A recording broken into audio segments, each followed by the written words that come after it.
full house of real people. How exciting is this? Thank you very much for coming along to the meeting.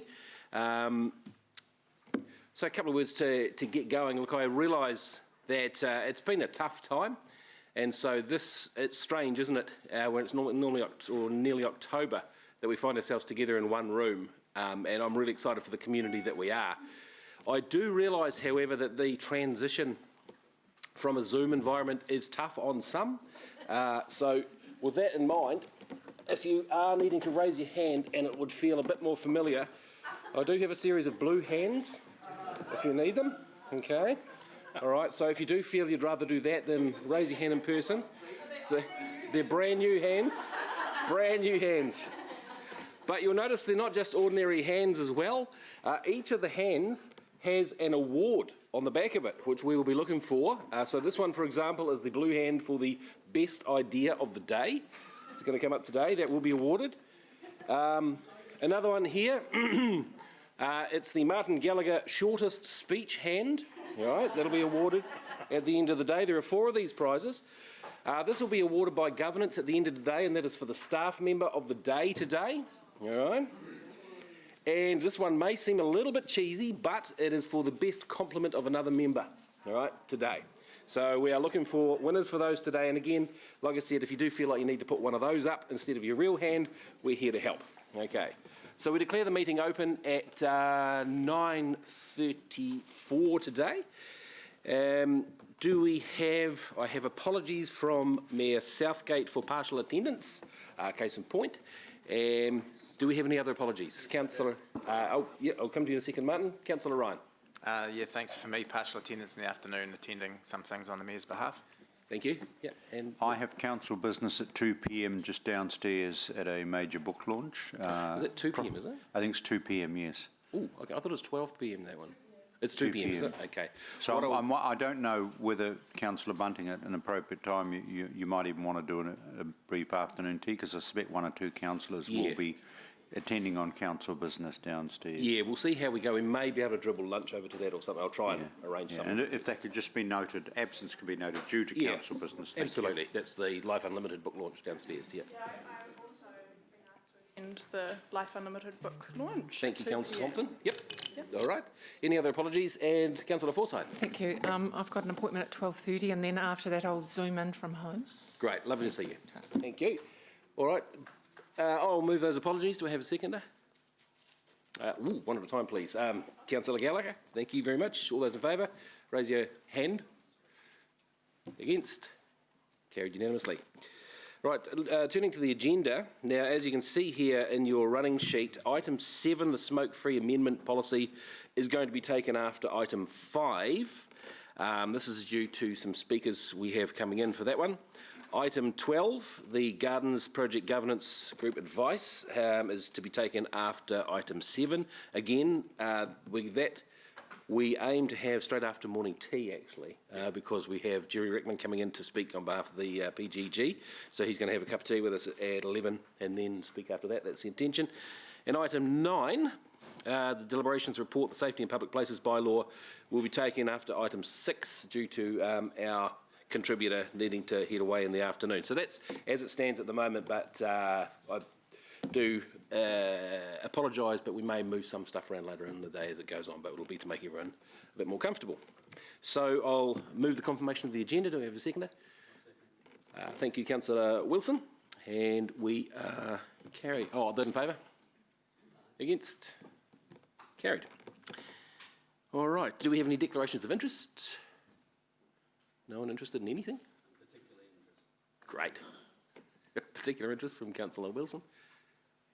Manga Tabora?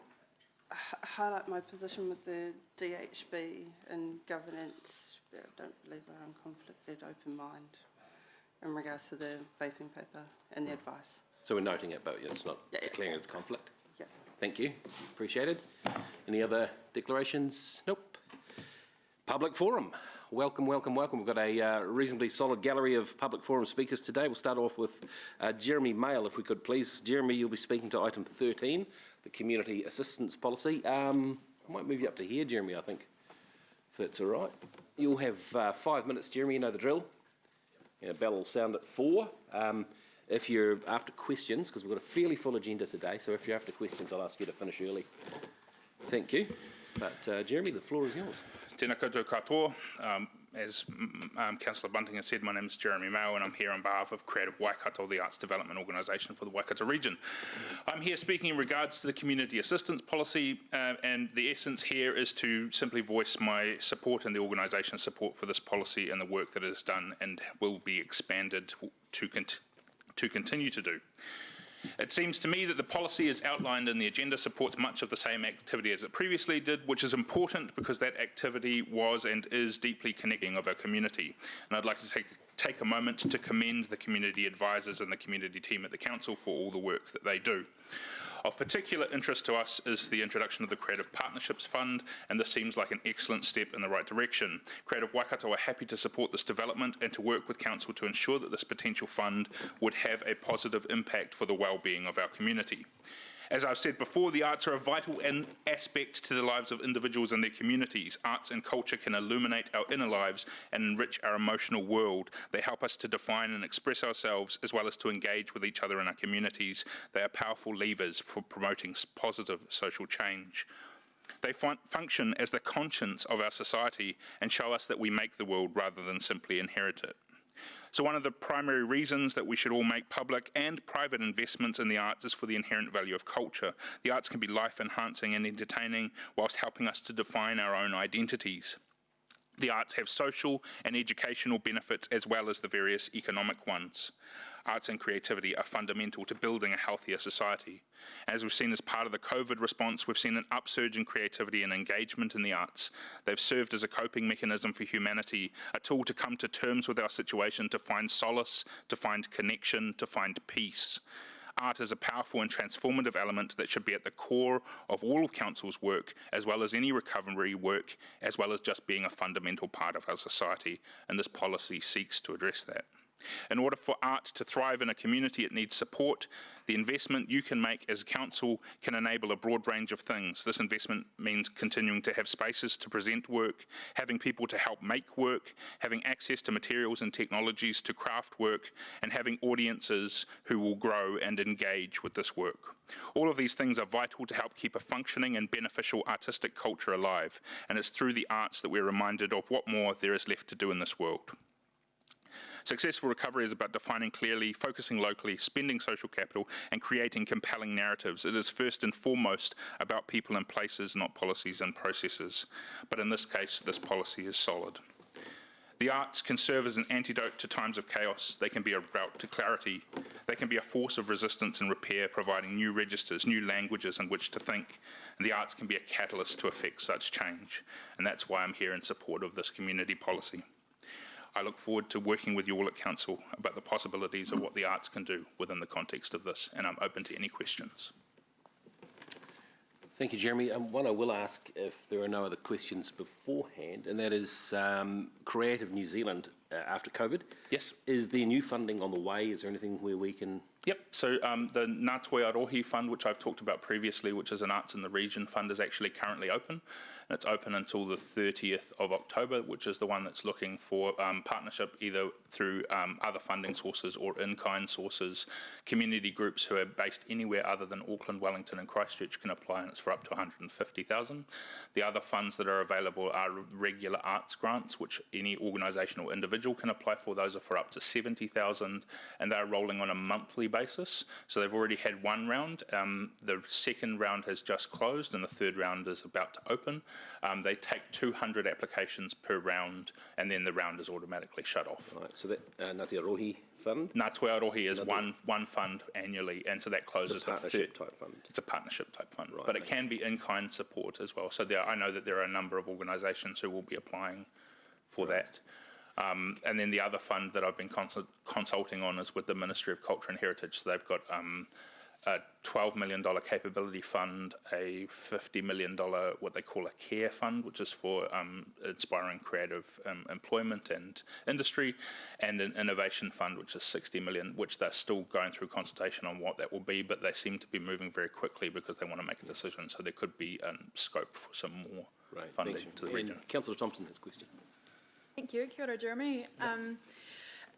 Can just, I guess, in a few words, what benefit do you see that having this separate creative partnership fund will have? Because it's designed, from what I can understand, to work similarly to the Creative Communities Scheme, which is CCS funding, which is CNZ funding, it will really embed into the arts culture, but there has the scope within it to be operational, which CCS doesn't. Yep. So there's a number of small arts organisations who can't apply for organisational funding anywhere, and this would allow them to do that.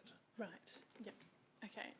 And just the other question is, in terms of, sorry, I'm just thinking, so you'd be looking at having this fund, but also the ability to apply for the, I guess, more general community assistance, multi-grant? And there's some groups who do qualify for that because of the work they do, but the other strength in the Creative Partnership Fund is that it also allows for funding actual creative projects, so installation projects or productions or various things like that, to a scale that, again, is not possible within CCS because of the funding caps. Okay, thank you. So it allows a lot of flexibility. Yep. Thanks, Sarah. Kia ora, Jeremy, thank you very much for your time. Thank you. Thanks for the work you guys are doing. Pleasure. Cheers. Next, we'd like to invite Kelly Pike to come and speak on item number 10, the item regarding Beale Cottage. Welcome, Kelly. Kia ora. Good to see you again. Kelly, you know the drill. We have 5 minutes there. The bell will go at 4, and if you're inviting questions, we'd prefer we did it within the time. I'm good. Kia ora koutou. So again, this is item 10 for Beale Cottage. And I'm just really here asking for councillors today to honour the Beale Cottage Management Plan to make the place, Beale Cottage, and its history accessible to our community, the public. A lot of you might not know this, but the reason that I made my first call to the Hamilton City Council to complain was because I didn't know why nobody was making a big deal out of the railway buildings being demolished. And I got Gordon Chesterman at the time, who was the heritage person, and he said that they were being refurbished into apartments. They weren't. That building's no longer there.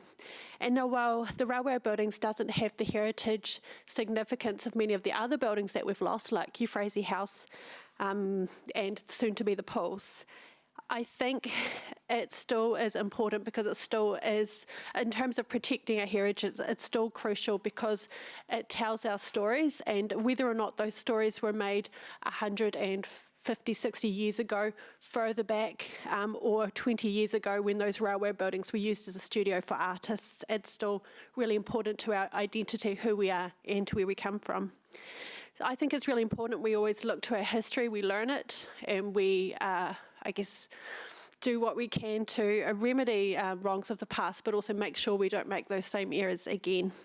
But I really want to talk about the opportunity that I think Beale Cottage presents for us. You already own it. You've owned it since the 90s. It's now not currently tenanted, and I think this gives us a really great opportunity to get in there and make Beale Cottage a museum, again, accessible to the public. It could also be available for history tours as well. And so I spent a good several hours, I know this is sad, in the weekend researching Beale Cottage, the history, not just of Dr. Beale, but finding out what I could about Mana Whenua, finding out what I could about the confiscations, finding out what I could about the Waikato militia, what was here in Kirikiriroa before the Waikato Hospital was established. And then I became sad because there was no history about Dr. Beale's wife and what her life would have been like. So I think while we can recognise the opportunity of telling people about Dr. Beale and his cottage, we also have an opportunity to seek out those other previously untold histories. We don't do a very good job of protecting our built heritage, but we can start to seek out those histories, learn them and share them, which is why I'd be really excited to see Beale Cottage as an open museum. I don't know if I was allowed to do this, but I did go have a look around myself on the weekend. So the fence was open, there was no sign saying don't go in there. And it was really, I found it inspiring as somebody who loves history, who loves anything vintage. I think there's opportunities for people, even if we can't access the house or the cottage itself to start with, but to have it set up like it might have been in the 1870s. I know that the Waikato Museum and also local collectors themselves have the surgical instruments and the medical paraphernalia that we could need to get that surgery and dispensary looking the way that it once did. There's also an opportunity to talk about the importance of gardens. So for a home in the 1870s with the family of, I think, about 9 kids, what would that garden have looked like? And yes, it's a quarter of the size that it once was because somebody, Edgecombe, came along and subdivided it at some point. I think it would be, we still have that opportunity to show what a working garden could have looked like. I got onto emails and emailed a family friend who's a historian, and he remembers visiting the house when Maisie Forrest lived there in the 90s. And his father did some work on the property after there was a fire. There are people in our community who have access to those stories and who would gratefully share them with you.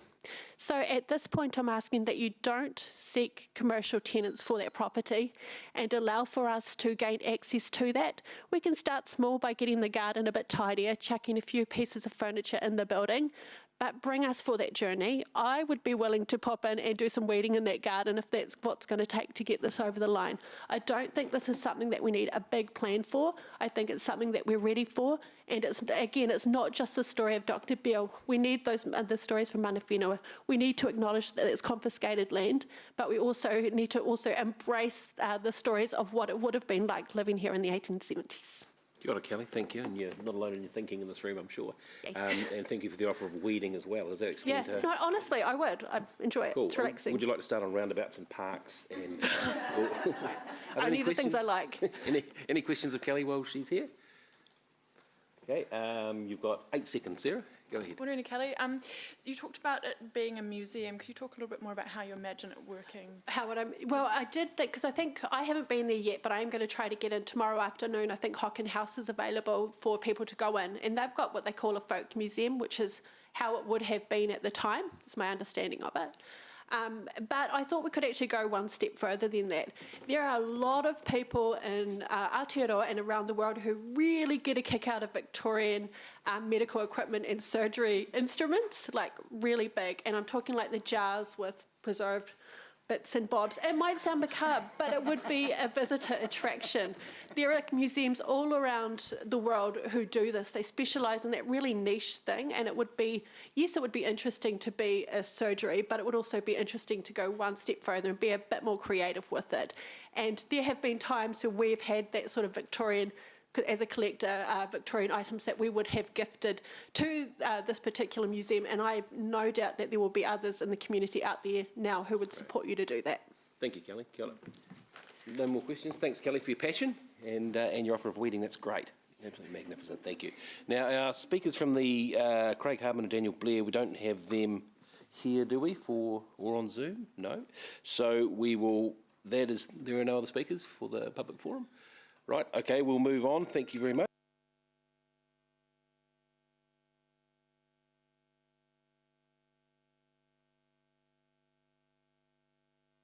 The confirmation of minutes of the 13th of August.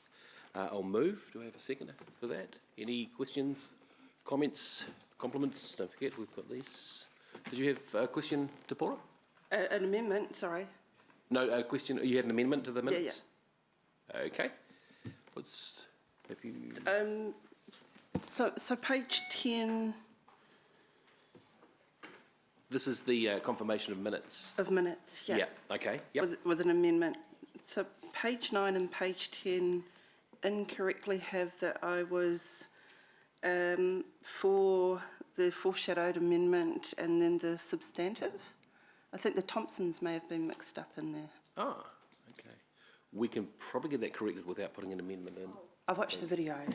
Great. I'll talk to you about it in the break, Te Pora. Yeah, okay. But we'll get that fixed. Yeah. If you're happy for it to just be fixed by staff without an amendment, is it right? Yeah. Okay. Yeah. Kia ora, Te Pora. Right. We'll get that sorted out. Thank you very much. All right, any other discussion on the minutes? All right, it's been moved. Can I have a seconder, please? Kia ora, Councillor Wilson.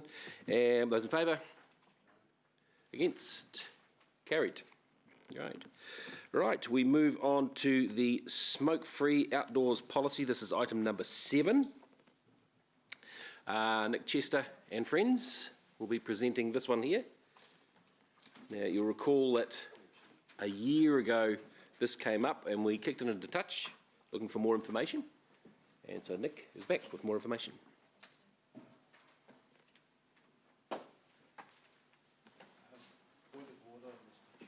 Certainly. Say we were looking for more information, according to the report itself and also my memory, we were looking for more information on the vaping aspect, not the areas aspect, because the report, for some unknown reason, covers more than just what we were looking for information on. So I'm wondering why that is. Right, so you're saying we didn't ask for information on the other... Well, the second part of it, paragraph and it's 14 makes it clear, I think. Yeah. in here. Okay. What we were asking. Let me have this one. Not quite sure what you're trying to achieve out of that. I get the point you're making, but I'm just trying to see how it's a point of order. Well, it's a point of order that the report appears to be covering matters that we didn't ask for, Oh, I see. Okay. as well as ones we did. Right, so you're suggesting we only asked for information on the vaping, Yeah. but it's come back with more information on the DHB surrounding areas. that we Well, didn't ask it's for. come back with a recommendation, in fact, relating to items that we didn't ask to be considered. Yeah. Yeah, Nick, I'm going to throw that to you or Lance, actually, have a crack at. Yeah, sorry, just to clarify, I think when we went to the briefing in June, the guidance that I got from the elected members was to provide information on both. I apologise if that's not clear in the report. Well, perhaps what would help then if we actually had the resolution from the meeting that, because a briefing doesn't make decisions, but meetings do. Okay, we'll find that resolution, Dave. Yeah. And I have a bit of a worry about who's sort of driving council policy when I see something like this. I understand your point. Thanks. Yep. Okay, well, look, if you can give us a few minutes to come up with that, we'll march on with this in the meantime. I think I can just clarify that. I think the resolution from the last council meeting when we were discussing this didn't mention anything other than vaping, I think, just to clarify that. Rightio. Okay, we'll clarify that for you shortly, Dave. Thank you. All right, Nick. Okay. Well, good morning to the Chair and to councillors. So the report is recommending that the smoke-free outdoor areas policy is reviewed to include vaping as an activity alongside smoking as restricted in public places in the city. Just like to introduce the partners on this project. So I've got Dr. Nina Scott with me here today. I've also got Charlie from the Cancer Society, who should be here by Zoom, and they'll be happy to answer any of the more detailed questions around some of the issues in the report. So the Waikato DHB have also requested the areas around the buildings be reinstated as smoke-free areas in the policy. The vaping recommendation follows a request from elected members in 2019 to re-present the policy after a year so that more evidence could be assessed on the harms associated with vaping. The subject was further covered in an elected member briefing, as already just discussed, in June 2020. Just want to also note that since we were last discussing this, that the Smoke-Free Environments and Regulated Products Vaping Amendment Act was passed by Parliament in August 2020. And happy to answer any questions that there are in the report, and between the three of us, hopefully we can answer those questions for you. Right, let's have a look see here. All right, are there any questions of Nick? Councillor Nodiroff. Thank you. Just a quick question around the DHB recommendations. Do we know what other DHBs are doing around the country? Is it the same sort of policy, or? In terms of the vaping, or? In terms of the area around and restricting smoking. Sorry, point of order. I don't particularly like interrupting Councillor Kesh there, but I am concerned if we are suddenly discussing something that wasn't proposed, because it's in the staff report, which is what the question Kesh has asked relating to areas of smoking, when the decision by the previous meeting was to ask for information about vaping and to reconsider that aspect of the report. I just want it clear if we're reconsidering the whole thing, I'm going to be asking questions about what consultation there's been, what investigation there's been, other than just the DHB asking for it to come up, which is what Nick's described to us. But so, as a point of process, I'm wondering how we can be discussing something that's... Yeah, so sorry, Kesh. No. Okay, well, look, I think what we'll do is, this early in the piece, we will take a 2-minute timeout, so I can deal with this with governance, and we'll get this clear so we can move forward for discussion. Thanks. Sorry, Kesh.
All right, reconvening the meeting at 10:05. Thank you for your patience, councillors.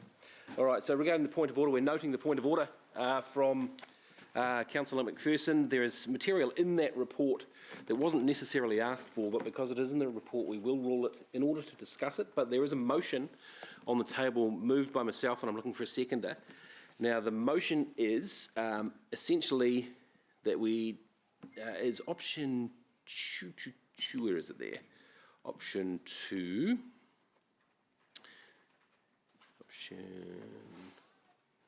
Yes, there we go. Option 2 on page 20.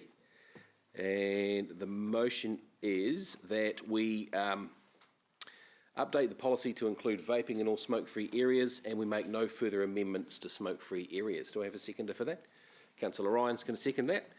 Okay, and so that's on the table now. So we can now carry on with the report and questions. You happy with that, Dave? Yep. Well, yeah, I accept the process, yeah. Yeah, thank you. I appreciate your tolerance. All right, so moving on. Any questions now? Here we go. So we had a question from Councillor Naidu-Roth. We can... Kesh, would you like to ask your question again, please? Yes, just to find out what other hospitals around the country, what their policy is in terms of smoke-free areas. I'm not aware of what other hospitals are doing outside of the Waikato DHB region. I would probably be looking for the Waikato DHB to give me some guidance there in terms of if they know anything about what's happening outside of the Waikato area. So I don't know if there's any information you've got, or if we would need to come back to you with that information. Looking to Kay, am I allowed to get people from the audience to answer questions? There are some... Could you, sorry, could you come up to a microphone so that the people in public land can hear you? Thank you. Hi, I'm Kay, Public Health Policy. Just to answer that question, there are some hospitals that have expanded their smoke-free area, and there's a few that we don't know about because we haven't actually done a study to see how many of those hospitals. But there are some who have. Oh, thanks, Kate. There are some who have a broader perimeter around their smoke-free policies, and we have all but 2 councils now who have, quite advanced smoke-free policies across New Zealand, and so part of that is also bringing in, bigger and bigger partnerships in areas of smoke-free, vape-free. Okay, thank you. Yep, that's it. Is that okay? Thank you. All right, there we go.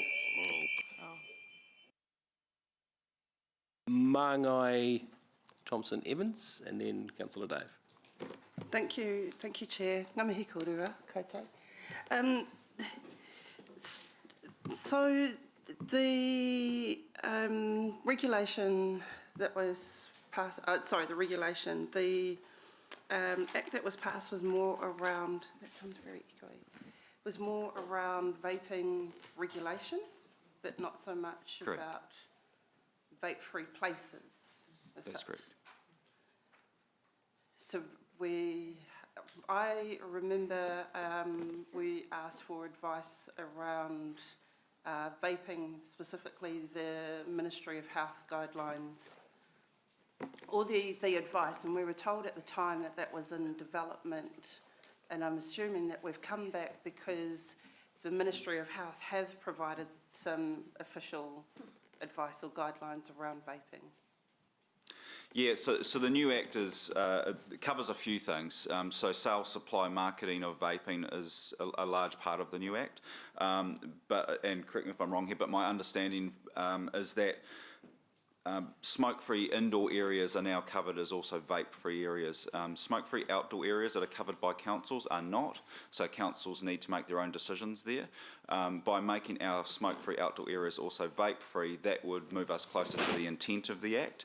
And underlying the Act itself is a move to try and denormalise vaping in public places.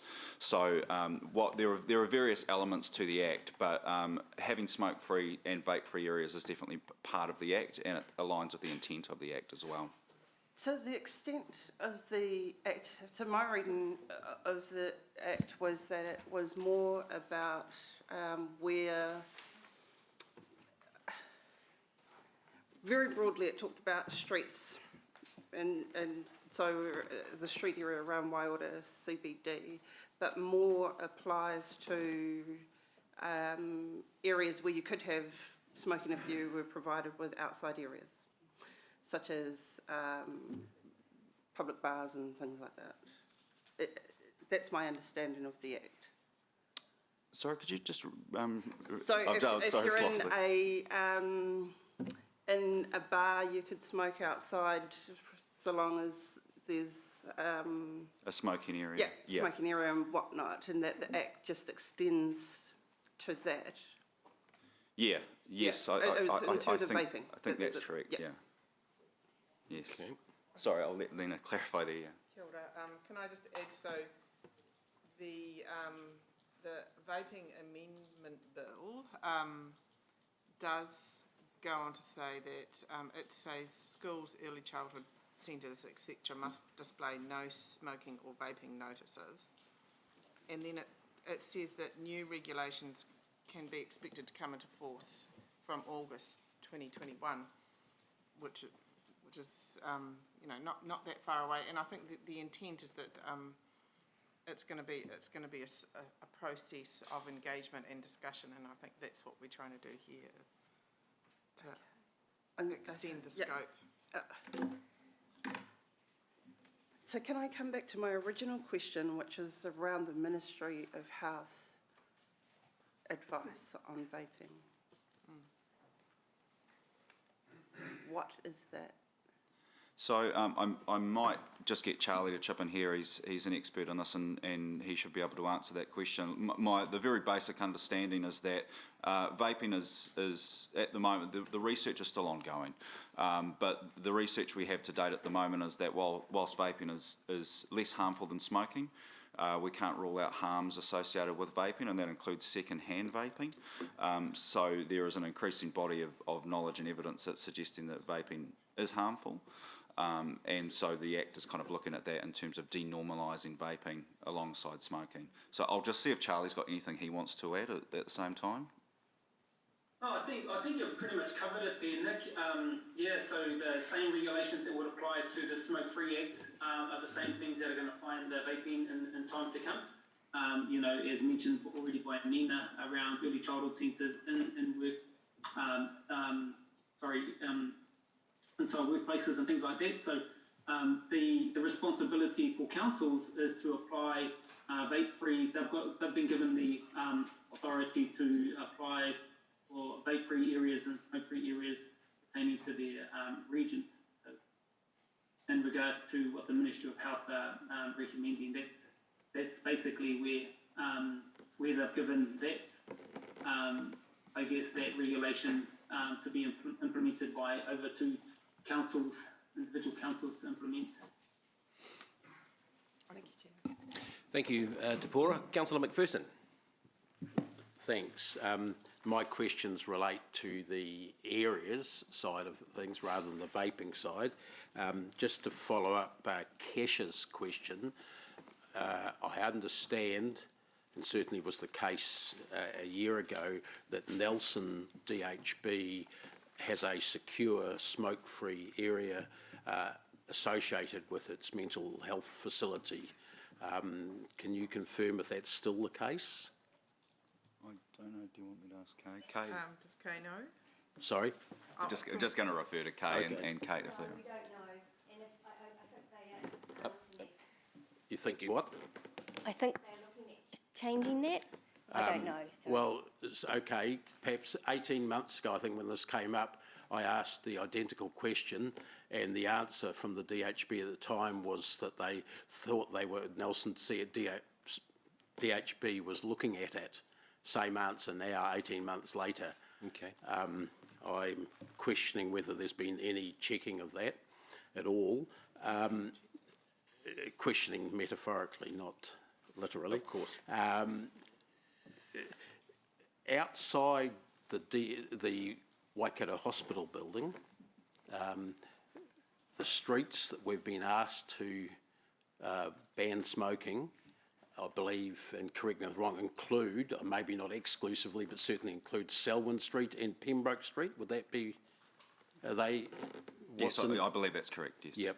And if I said that I'd been up there at 9 a.m. this morning and saw 7 people outside smoking, would that be regarded as about normal or less or more than average? Because there's a comment in here that by someone called Reece Tapsell that it's not very common nowadays compared with what it had been in the past. I would have to refer to the DHB to answer that question. It's not somewhere I frequent. I mean, I go there most days and occasionally see people smoking there. Not sure about 7 a.m. though, sorry. I didn't say 7 a.m. Sorry, I said 9 a.m. Oh, 9 a.m. 7 people at 9 Oh, okay, a.m. 9 a.m., 7 people. That's usually more than I would see. Okay. Well, I assure you I didn't organise them. Kay, did you have a comment you wanted to make there? Do you two want to just stay at the microphone? Because I've got a feeling it's going to be like an aerobic session otherwise. Yeah. Thanks to Pura for squishing over a wee bit.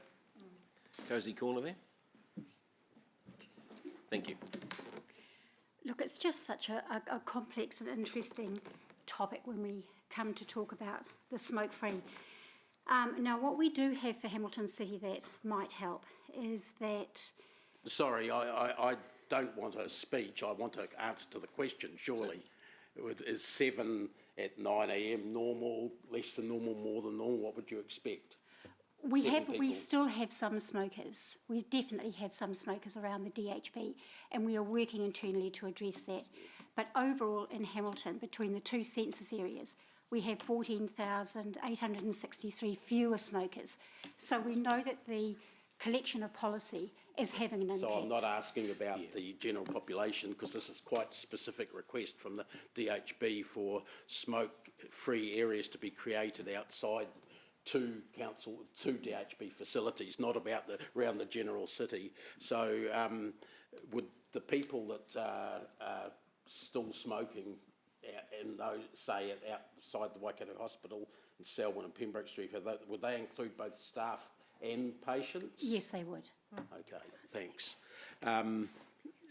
When the DHB is asking for, and this is, I'm not sure who from DHB is asking for smoke-free outside the Waiora building, the old Farmers building in Alexandra Street, why is the DHB only asking for a smoke-free area outside their own building? Why aren't they asking for it more extensively or outside the bars in the areas or other, why is it such a problem just in the one place that you asked to address, or is it that for some other DHB reason? We would love to have a complete smoke-free CBD, so we're just kind of sort of expanding out and seeing what is possible and what is acceptable for council in terms of broader smoke-free areas. Starting with your building? We could start with our building, it's quite a big one, and then bring in the CBD. Okay. That would be the idea. Don't you think that's potentially you're opening yourself to accusations of hypocrisy if you're not including other areas in the proposal? Not you personally, I mean the DHB. Look, that's a really good question.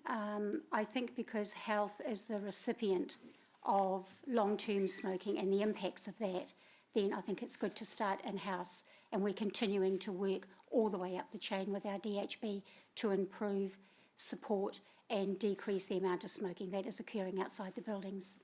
Can I do a supplementary answer? Yep. Go ahead. So I think one of the reasons why we chose our own building is that we are going to take responsibility for making sure that it's a successful endeavour by helping people who are smoking in that area. I'm not into beating people up with a stick or banning. It's an opportunity to go and engage with people who smoke and actually give them support on the spot. So link them up with smoke-free providers. And I carry smoke-free products around in my car so that I can give homeless people who are picking up butts on our streets some nicotine replacement therapy so they don't have to do that. And I think if we had a smoke-free place around our building, then we could have people actually walking out there and providing cessation support But Which would signal an intent. a smoke-free policy then puts the onus on council, not on the DHB, to police, monitor, whatever.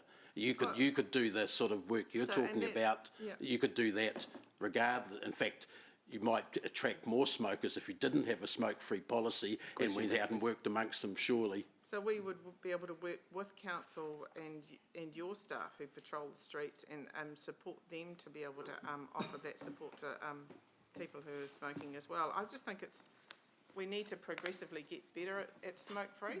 Well, what are you doing that work at the moment outside the Waikato Hospital, that smoking cessation work amongst the people? I didn't see any staff working amongst the 7 smokers I saw out there this morning. So that is a work in progress. We've had off and on people who will go and support people, but you know, it is something that we have to get better as a DHB as well. Everybody's trying to get better all at once, and nobody's perfect at this. Okay, look, my last question relates to a coroner's report which came out in December 2018. I want to read one sentence of that and ask a question in relation to that from the DHB. And it's, as I said, December 2018, the coroner at the Hamilton Coronial Inquiry, in his findings, said, therefore, the recommendation made to the Waikato DHB and all DHBs across the country is that while smoke-free policies and goals are to be applauded, it is recommended that consideration be given to provision being made for at-risk patients to smoke in a safe environment. Has Waikato DHB got a safe smoking environment within their premises or anywhere else that it's provided? Has it responded to that coroner's recommendation? I mean, I'd have to talk to the mental health team to see what they are progressing, but it's my understanding that patients who are admitted to the hospital and who do want to smoke are issued with nicotine replacement therapy. That's not my question. So they don't need to smoke. And then patients who do still want to smoke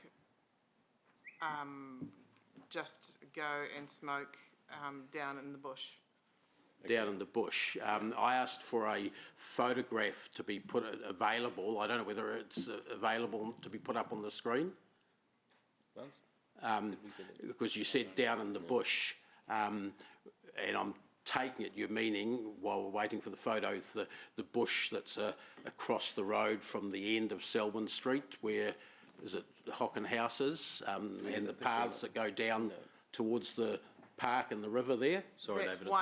That's one of the places that people go to smoke. And that's the closest bit of bush to the Henry Bennett Centre, isn't it? Yeah. Oh, there's another little bit around the corner where people go. Okay, I think that's answered, Dave. We'll save the rest of it for debate. Yeah. I mean, that's so the answer is that there have been no internal to the Waikato DHB property secure smoke areas created for those that still smoke, notwithstanding the therapies that have been tried. Yeah, thanks. All right, thank you, Dave. Councillor Thompson. Thank you, Chair. A question to the, DHB. What risks are there, do you see, or disadvantages with extending the areas? I don't see a particular risk because it's not going to be like a policing thing. You know, it's more an intent to progress towards smoke-free 2025. Yeah, I'm not. Is Kay or Nick? Do you want to? Are there any risks? Just let these guys do it. The advantages are about denormalising smoking as a behaviour, and that's one of the key things that we're finding with smoke-free policies, that it's denormalising smoking as a behaviour, particularly for children coming through. It assists in quit attempts because then people are not prompted by people smoking around them to smoke again, and also it helps to stop starting. So those are three of the key things that smoke-free policies can achieve. Look, it's not a magic bullet. It's part of a complex set of strategies as we're moving towards 2025. Okay. What I'm wanting to understand is if the DHB perceives there being any risks or downsides to this, because the advantages have been outlined, but I'm just wanting to understand your view on, I guess, where Councillor Dave is going, say, a lack of safe spaces to smoke if, you know, someone is in a position where they're not ready to cease yet. And that is a good question, and we get asked that sort of quite a few times. The policies that councils put in place are non-mandated, so there's no mandate or it's not against the law to smoke. It is just purely policies in place that over time, collectively, they denormalise smoking and assist in quitting and stop starting. And so there aren't any risk. We will always have a few people who will want to smoke. And but as we're seeing through the statistics now, that less and less people are smoking, but we're not there yet. Okay. So essentially it's a discouragement, but if someone still, I guess, insisted on using that area, then they could. Is that what you're saying? Yeah, look, of course. They're not mandated, that you can't sort of stop them smoking. What a lot of councils have started to do is to use their bylaw process, particularly with outdoor dining, where the lease agreement might be between the cafe owner, for example, and council, and then the onus is on the cafe owner to put up non-smoking signs and take away ashtrays and things like that encourage patrons, not to smoke. But again, it's what we call a feel-good policy. It's about supporting smokers and the general public to be smoke-free, and so that's, those are the clear benefits. And in terms of having a policy which covers a wider area of the city centre and includes measures that you've talked about just now around working with restaurants and bars, what conversations have you had with council around that? Sorry? Oh yes, we have raised it a few times, I think, but first of all, we need to get this policy over the line first, and then look to see what more that we can do to support the city to become smoke-free. Okay. But Charlie, you might have some further information on that. Sorry, I didn't quite hear the question. I heard it was something to do with smoke-free bars. Is that what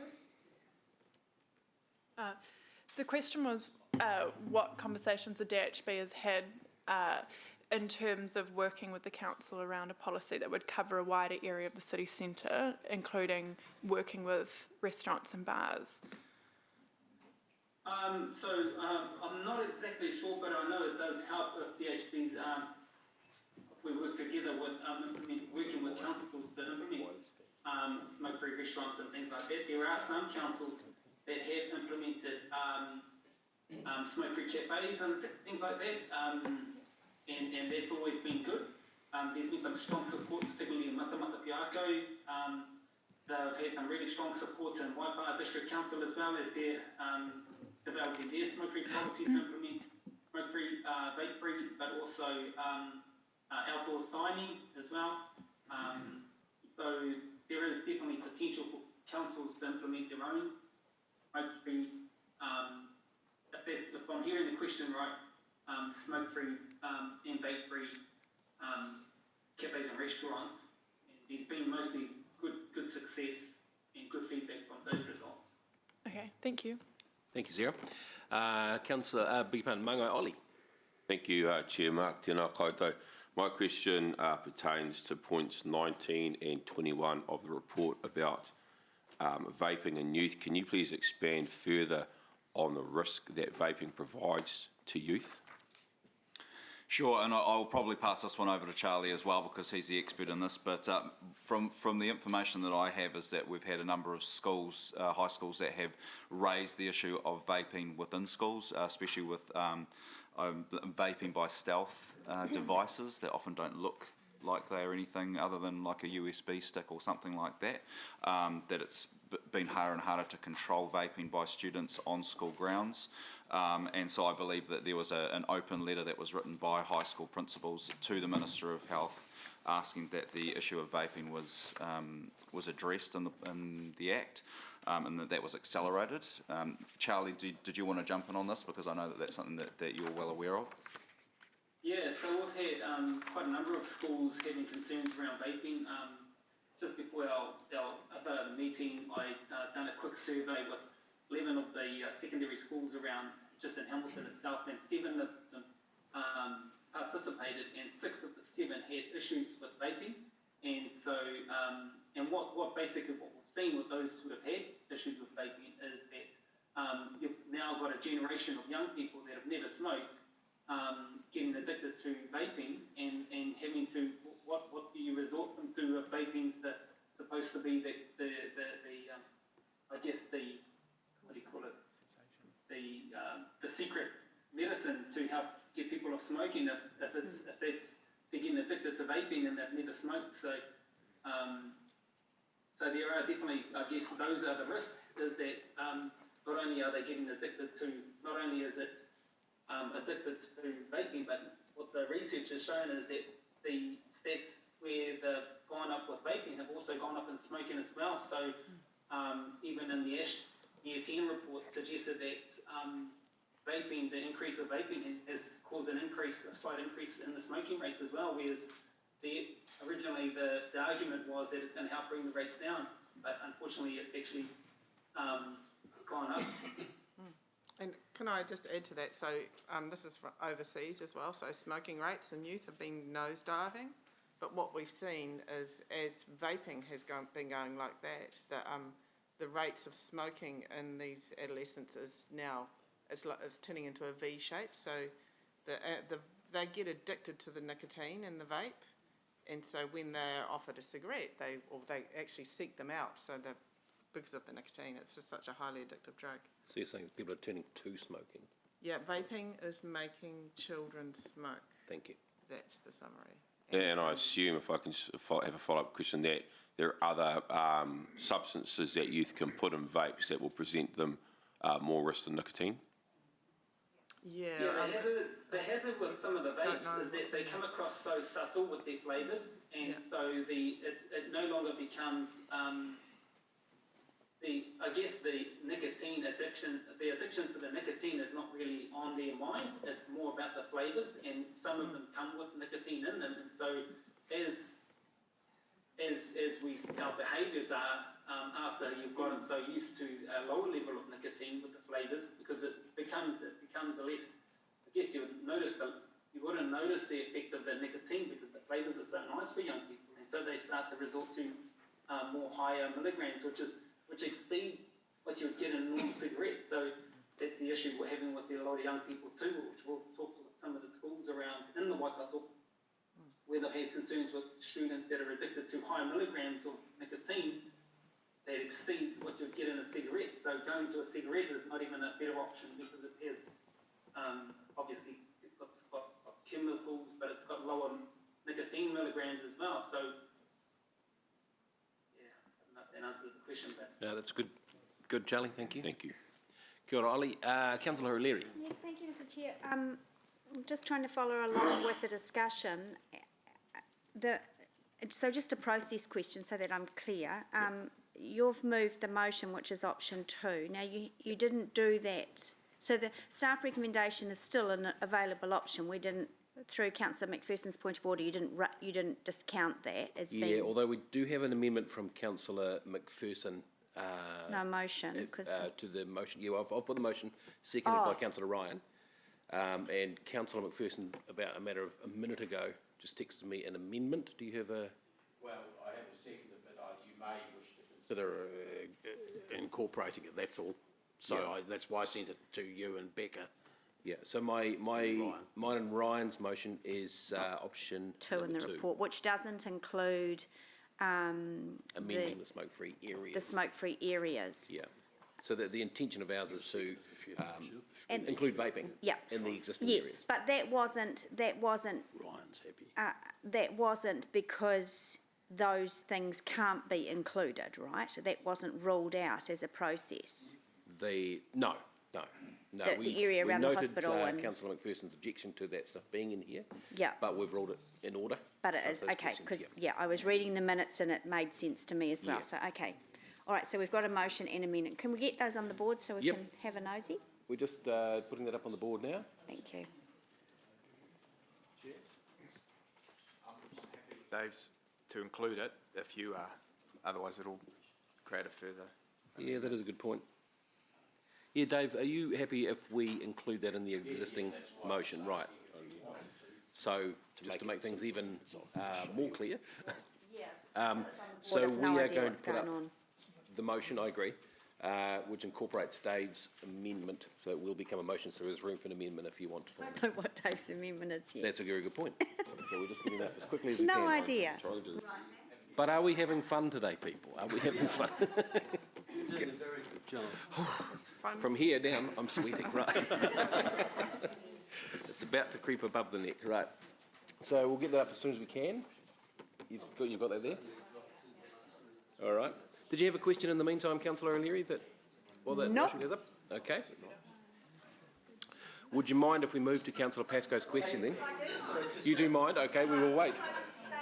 Yeah, okay, well, keep the spotlight on. Full focus, full focus. Mr. Chair, I'm just wondering if there's a problem with the machine because I appear to be dropping off and then moving. That is a very good Pasco's point, jumping actually. in front of me. We're going to put you on. You'll go on after Councillor O'Leary, is that all right? And then we'll I have was Councillor originally. Pascoe and then Councillor Thompson for another question. Okay? Yeah. Thank you. So that's the intention. So can we please put Councillor Wilson back on the board as well? Up there, right? Great. Okay. So the motion will be up there shortly.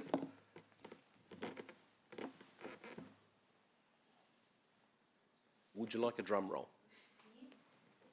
Yeah. Staff, thanks for what you're doing. I appreciate this is a little bit tricky. So there we go. There's the motion that we received a report that we approved to include vaping, and with the note before any proposal to create a smoke-free area outside DHB premises is considered by council, the DHB requested to actively consider the recommendations by Coroner Bain from his report in December 2018 for provision being made for at-risk patients to smoke in a safe environment, not in a safe environment. So it's reasonably specific, but I get the intention. Yeah, 6 of one, half dozen the other. So Dave, you happy if Ryan still seconds that? Does that matter to you either way? You want to name it? So that'll be seconded by Councillor Hamilton. So there we go. So Councillor O'Leary, do you want to proceed with some questions? No, thank you. Right. Councillor Pascoe and then Councillor Wilson. Sorry, Ewan. Yes, that's I'm happy for Councillor Wilson to go ahead of me. His name is. I'm relaxed, but there's clearly something wrong with our systems because. Right. Okay. We'll go with Councillor Pascoe, please. Mine is a very quick question. Thank you. And that's around the policy, Nick. Is the policy Order, that we're seeking approval, or you're seeking approval today, sufficiently robust to include, if heaven forbid, we're looking this time next year at cannabis being a further product that can be smoked or vaped or however it's taken in a public place? I wouldn't know the ins and outs of what's proposed in terms of public spaces with cannabis, but I would suggest we would probably need to bring the smoke-free policy back to double-check that if that was passed. So I think that's probably a conversation we'll need to have following the election if that referendum is passed. So we don't know whether cannabis is actually smoked or whether it's vaped or Both. inhaled or? Both. No. Yeah, or Okay. eaten.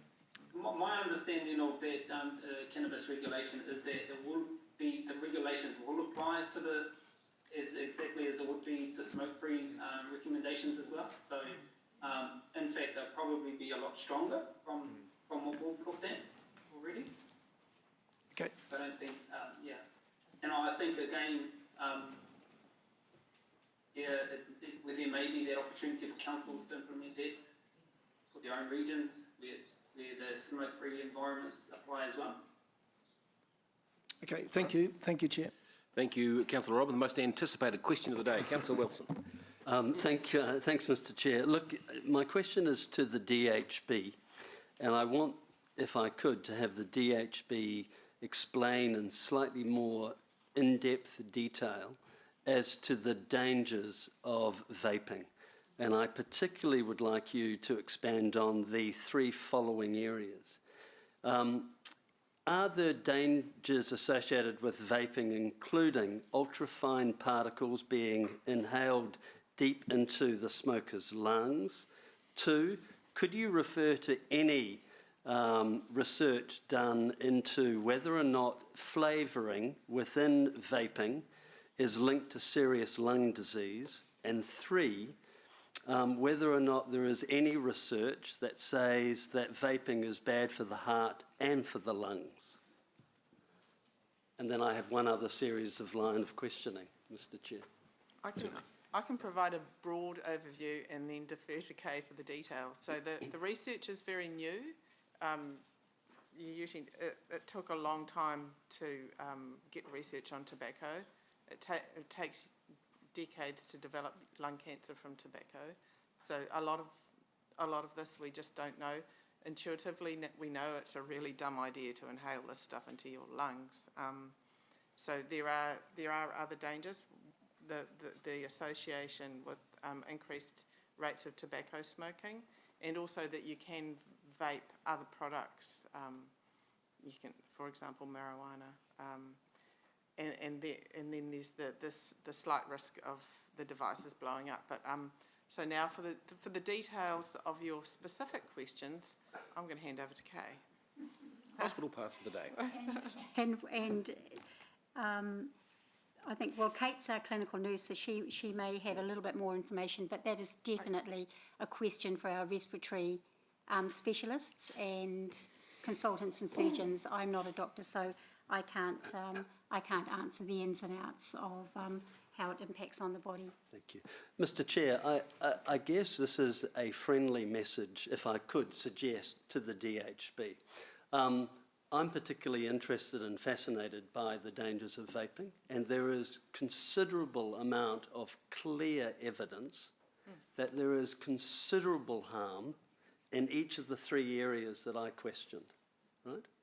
And I would imagine it's in the best interest of the DHB when they are submitting to us that they send somebody, and particularly a very talented nurse or physician, could address these issues in a succinct and detailed way, because they are asking us to set a bylaw.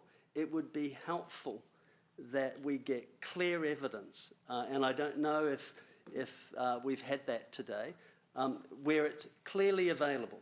It would take 5 minutes for a clinically trained nurse in this area to explain this to us, and I think going forward it would be helpful if the DHB was to do that. Would you like Kate? Kate is our clinically trained nurse, so she can speak to that. I think at this time there are some very recent clinical studies coming in, and it is very new, but there are some good papers, particularly in harm to lungs and cardiac. There's some really good research papers.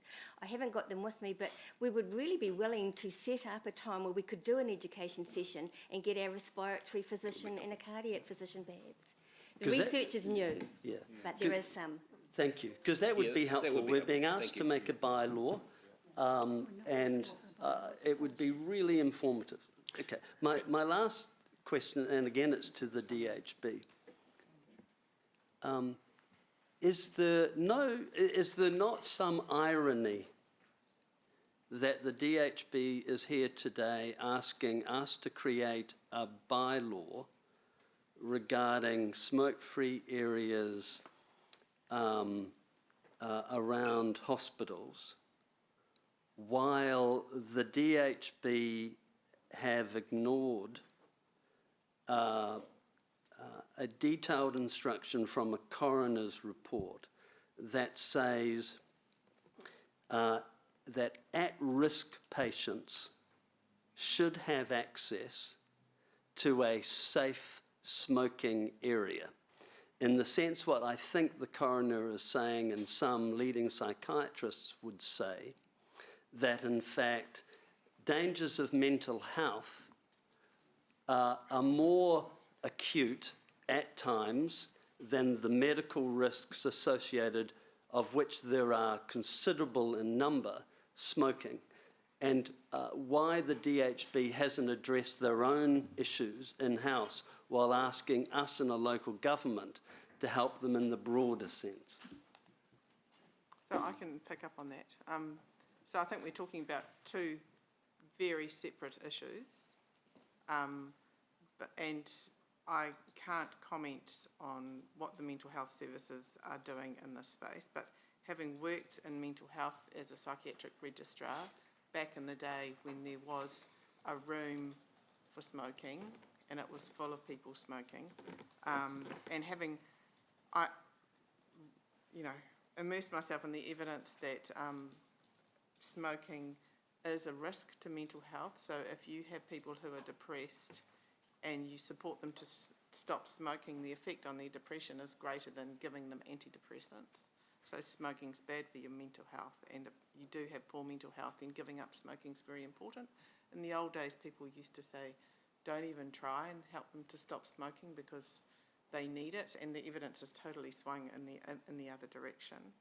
I think the safety issue with regards to smoking for people who have been acutely admitted to mental health is around making sure that if they are a safety risk, that they are monitored appropriately, and I think that's the issue.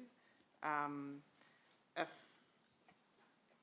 we were to set up a smoking room, you'd have to manage, and I'm not saying whether I think it should be or shouldn't be done, but I'm happy to have that conversation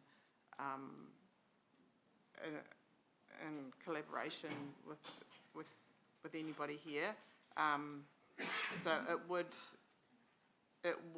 have to be done very carefully and take a lot of discussion to make it work.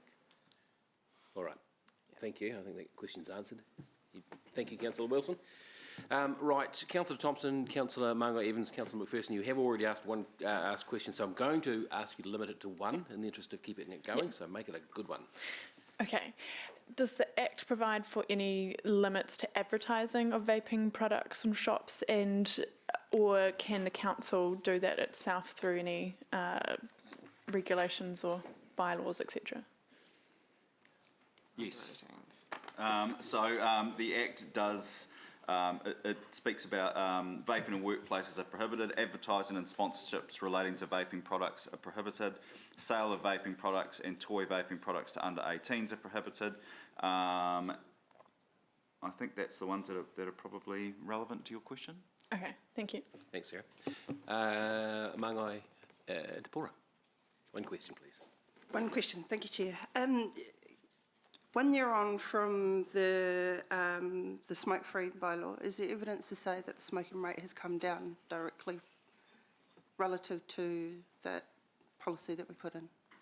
I think the smoking rate overall is published through the census, so I don't think we've had any new information there. But what we do know is we've had a significant decrease in the number of interactions that CitySafe staff have had with people smoking in the central city. So that's the one piece of evidence that we do have that's different from last year. Thank you. Councillor McPherson. Thanks, and thank you for your wonderful chairing, Mr. Chair. You've kept things moving nicely. Does that get me up on the leaderboard? Actually, yeah, this is given a compliment of the day. It's noted.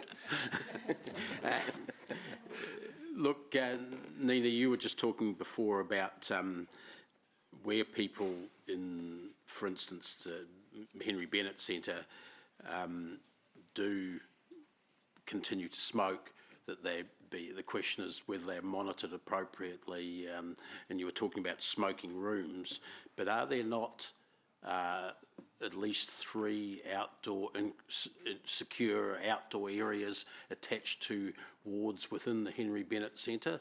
I'm not talking about the forensic ward there, I'm talking about the other wards that were at one stage previously enabled for smoking outdoors. Probably that was after I'd left here that there was the outdoor smoking area. But, you know, there used to be an indoor smoking room as well. No, I'm sort of saying, okay, smoking indoors, you've shown that it's lots of evidence has shown that that's a problem, but outdoors, which is where people are able to smoke in public now, is also physically available, no, not policy-wise available within the Henry Bennett Centre, within the DHB, is it not? I mean, they're most likely there were those spaces, but yeah, so. And they're still there, aren't they? Most likely, yeah. Okay, I mean, thank you. It's just a matter of how you know, if you had an outdoor space where people could go and smoke freely, then that's what would happen. People would smoke a lot more than what they currently do, and people would be less likely. It would be almost impossible to quit in that environment. All right, thank you. So We'll, pushing it Dave, we'll outside stop. doesn't make it impossible? Okay, we'll stop you there, thanks. We'll move on to the next question. Councillor Nodu-Rofe, one Just question. a quick one. In terms of the motion that's on the table, can I get some feedback from DHB, your thoughts, or is it doable? Just coming back to what you said about it being quite difficult to implement, do you have any thoughts around that? Just see? I mean, they're actively considering is certainly doable, and I'm happy to help facilitate that. And whether I think it's certainly doable, but it's just the how is the important part, and to get people around the table to have the conversation is the first step. Thank you. Thank you. I mean, you're allowed to put recommendations to us, and so, yeah. No, thank you, appreciate that. And Councillor Ryan, last question. Thanks, Chair. Just probably a question for Nick or Lance, because some of my colleagues have referred to this as a bylaw, but correct me, it's not a bylaw, it's a policy. Can you clarify that and define the difference for us? Yeah, that's correct. So, it definitely is a policy. I suppose Lance is probably best placed to explain the difference between a bylaw and a policy. My feelings there is that a bylaw has a bit of a different process, and it has a slightly higher standing in terms of how it's kind of monitored. Yeah, and you got the ability for enforcement action, prosecution and fines. Under a policy, you can't do that. Thank you. Okay, thank you, Councillor Ryan. Right, questions have been asked. There is a motion on the table. We're going to move into debate. I will just remind you that there is this very highly prestigious shortest speech of the day prize. Subtle hint. As the mover of the motion, no amendments, right. As the mover of the motion, I'll be very, very brief.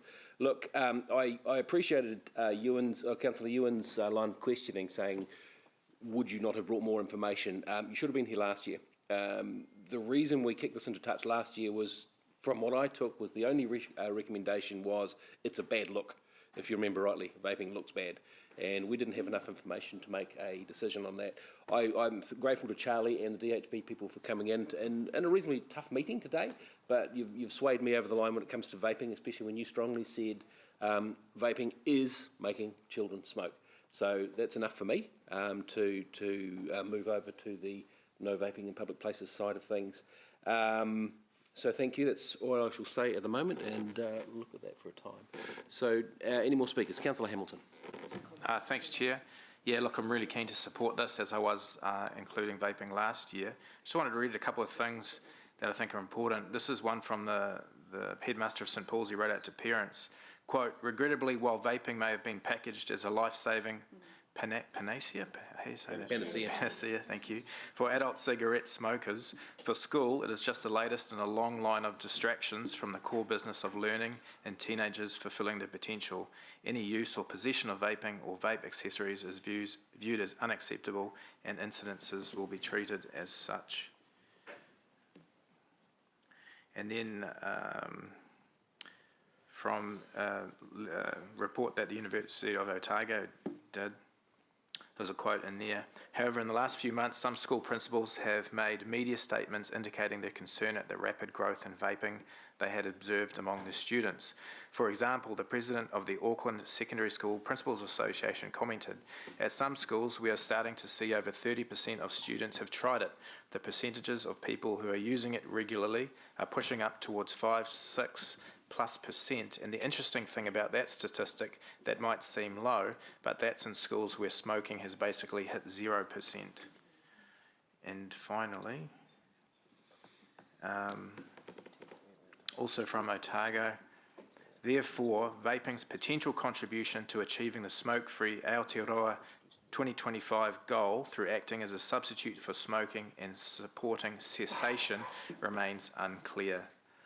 So I think we have a responsibility, whilst this isn't a bylaw as such, it is a policy, it is a signal to our community in terms of our social and cultural aspects that we don't encourage this sort of behaviour. And what was lobbied as a smoking cessation tool has just become further seducements to gateway smoking, and cannabis is just around the corner. Thank you. Thank you, Councillor Hamilton. Councillor Wilson. Yeah, thanks, Mr. Chairman. I'm supporting the motion today because I think it's common sense.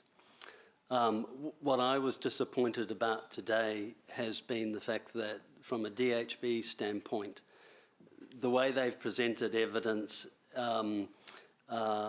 didn't highlight, in my feeling, that actually vaping in the sake of vaping kills.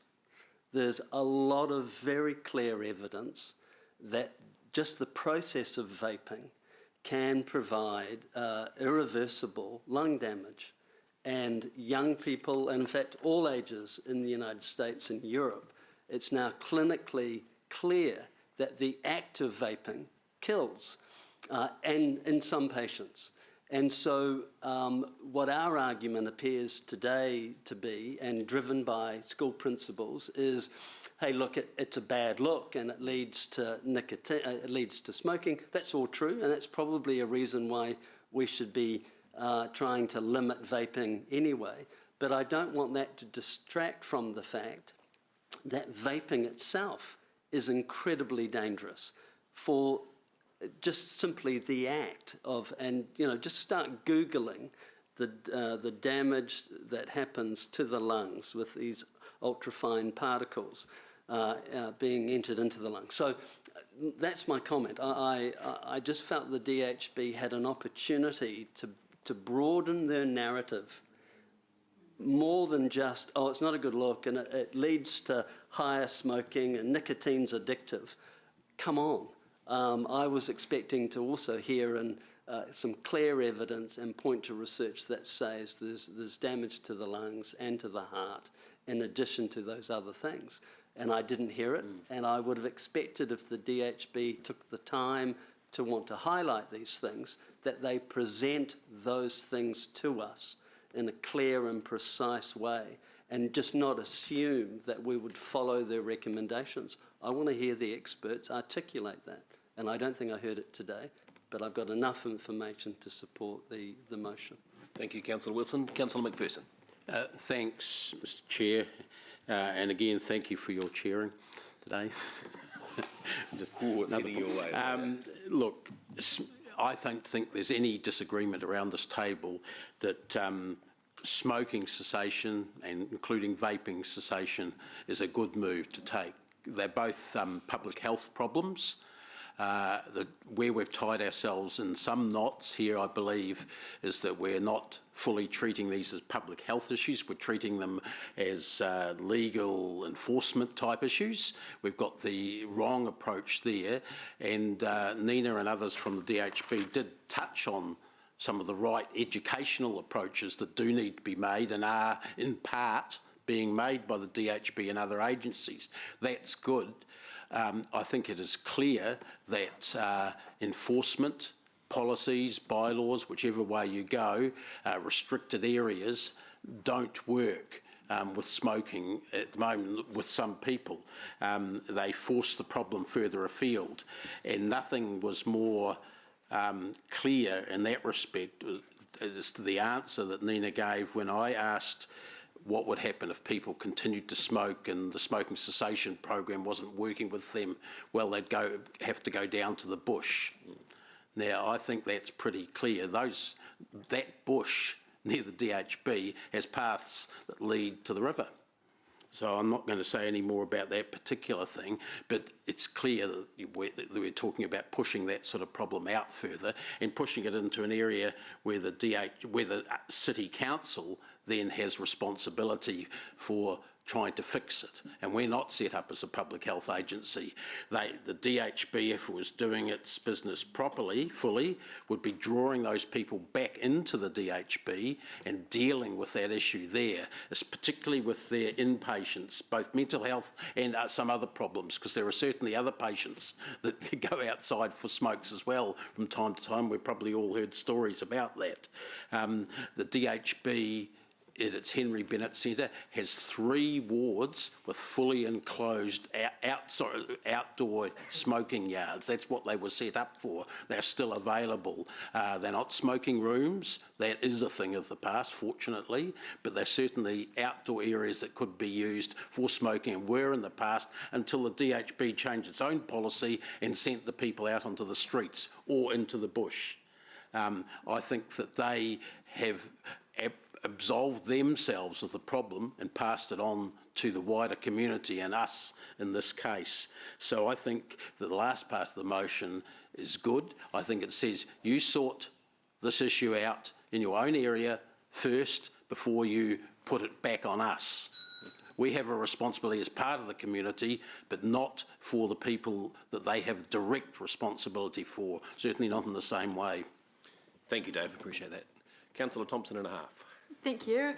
I love cookies, I love donuts, rainbow, unicorn milk, I love candy, strawberry pop, fruity hoops, raspberry lemonade, stardust lollipop.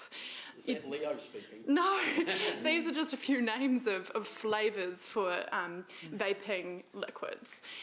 Vaping has gotten away from us in terms of regulation. You see billboards, electronic, huge billboards advertising it, shops popping up everywhere. It's become incredibly accessible and, increasingly used by our youth. And I'm concerned to hear that it's not only becoming normalised and popular and cool, but also leading to more smoking rates among our youth. So absolutely support us including vaping in this policy. I also would be keen to have a further conversation around how do we extend some of these policies to other areas of our CBD. There are ways to do that through licences for bars and restaurants, that kind of thing. And I think there's more work that we could do in terms of the role that City Safe plays. We heard that there's opportunities to provide cessation kits and things to people out on the street. Maybe there's roles that we can play in terms of providing information, linking people to services as well through City Safe. Absolutely supportive of this, and I look forward to further conversation with the DHB. So thank you for coming in today, and hopefully this isn't the only conversation we have this term. Thank you. Great stuff. Thank you, Sarah. Kia ora, Councillor Mangai Thompson-Evans. Thank you, Chair. Like Councillor Wilson, I have to say I was disappointed in the evidence that was or was probably not presented in this paper. We rely on evidence, solid evidence, to make some really good decisions. More specifically about the harms of vaping. We've heard about vaping making children smoke, that rates are increasing, about letters from secondary schools in general, yet haven't seen anything. So it would have been good to actually see those things within the paper. The Ministry of Health still support vaping in their position statement. They describe it as not completely harmless. In terms of Smoke-Free 2025, they point to it being able to assist them reducing or eliminating the massive inequities that exist for smoking rates. And so particularly I'm more concerned about the Māori smoking rates, because we know that they bring earlier death and higher rates of chronic disease, leading to early death. It also talks about, when used as intended, vaping has the ability to support smokers to quit. That said, the policy is about education, and so the other expectation I would have had from the paper was that we would come in behind with a clear plan to actively reduce or eliminate smoking rates in Hamilton City. And it has to actually go beyond City Safe and our people that are out there on the streets, but we need to hear more about health promotion and the efforts that are being done there. This is probably more a message to the DHB as well. We were big on health promotion efforts, World Smoke Free Day. We did lots of activities around the city. We need better surveillance and intelligence sharing, better on-the-go evidence provided, more information around how we can extend and strengthen healthy public policy, and I think health protection has a role to play in there as well. I support the motion. I absolutely do, but we do need some evidence. We do need that support. One thing to have a policy, another thing to be backing it up, so that we are reducing the rates of smoking. Kia ora. Councillor Van Oosten. Thanks very much, Chair, and thanks also to my colleagues for the great points that you're raising today. It certainly helps me to think much more widely about the issue of vaping. It's very clear that the evidence is starting to stack up, and a case is being built to argue that vaping is harmful and can be just as harmful, in fact more, if we hear the evidence of our colleague from the Cancer Society. There are addictive substances that are included in those wonderful flavours that Councillor Thompson talks about, and that's why the nicotine is in there and the flavours are there to hook people. And so whilst we haven't really heard much today about the very large tobacco companies who are expanding their product base in order to be able to make up for a shrinking tobacco smoking component, that's what is propping up their profits, being able to market to young people and bring in new smokers. So it's becoming very clear to me that vaping is risky, but it's also very important for us to be able to think about those who are benefiting the most. And I thank the DHB for your advocacy around this, and agree entirely that vaping ought to be considered in this. But I also hold a view that we cannot villainise the addicts of the tobacco and nicotine, and that when we have them in our workplaces and in our client bases, that there needs to be credible options for them to be able to do that in a safe way that is provided. Hamilton City Council itself provides an opportunity for our smokers and vapers to have a place where they can do that. And I encourage the DHB to think more widely about that. Kia ora. Thank you, Maxine. Māngai te ua. Thank you, Mr. Chair. Look, the risk that vaping poses to youth is really concerning for me. I agree with the comments that have been made about the evidence provided in the report. I would have liked to have heard from some of or one of the school principals or headmasters who have talked about risk. I think sufficient evidence has been provided during the debate to confirm that risk. Therefore, I'll be supporting the motion. Oh, look at that. Outstanding. Councillor Forsyth, beat that. Thanks. I don't know if I can top that.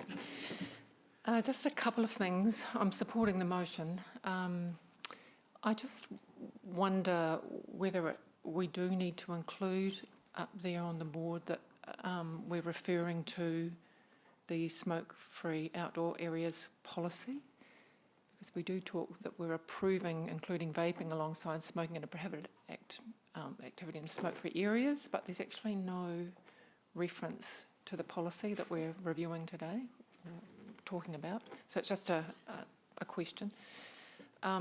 Secondly, I want to congratulate Councillor McPherson, because for a City Councillor to actually bring forward a recommendation from the coroner to be noted and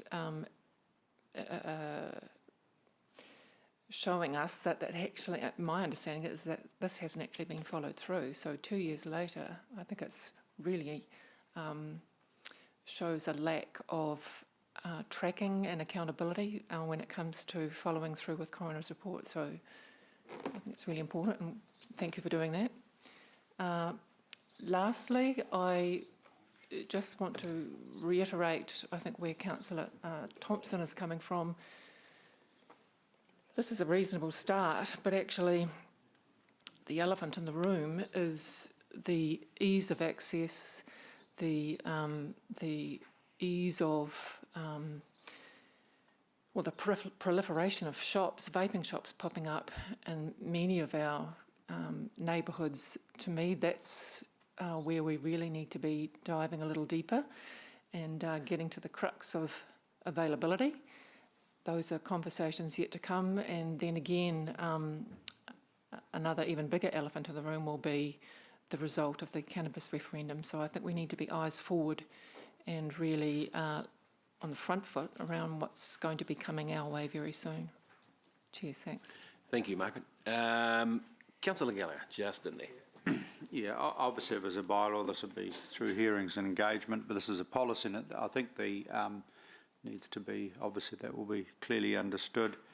And I think given that we're now sort of social wellbeing as part of our brief, certainly want to encourage Mr Chair through an EM elected member session for these kind of issues to come, because obviously I compliment population health. I want to work with them, particularly in other areas such as nutrition in schools and just keeping our young people healthy and safe.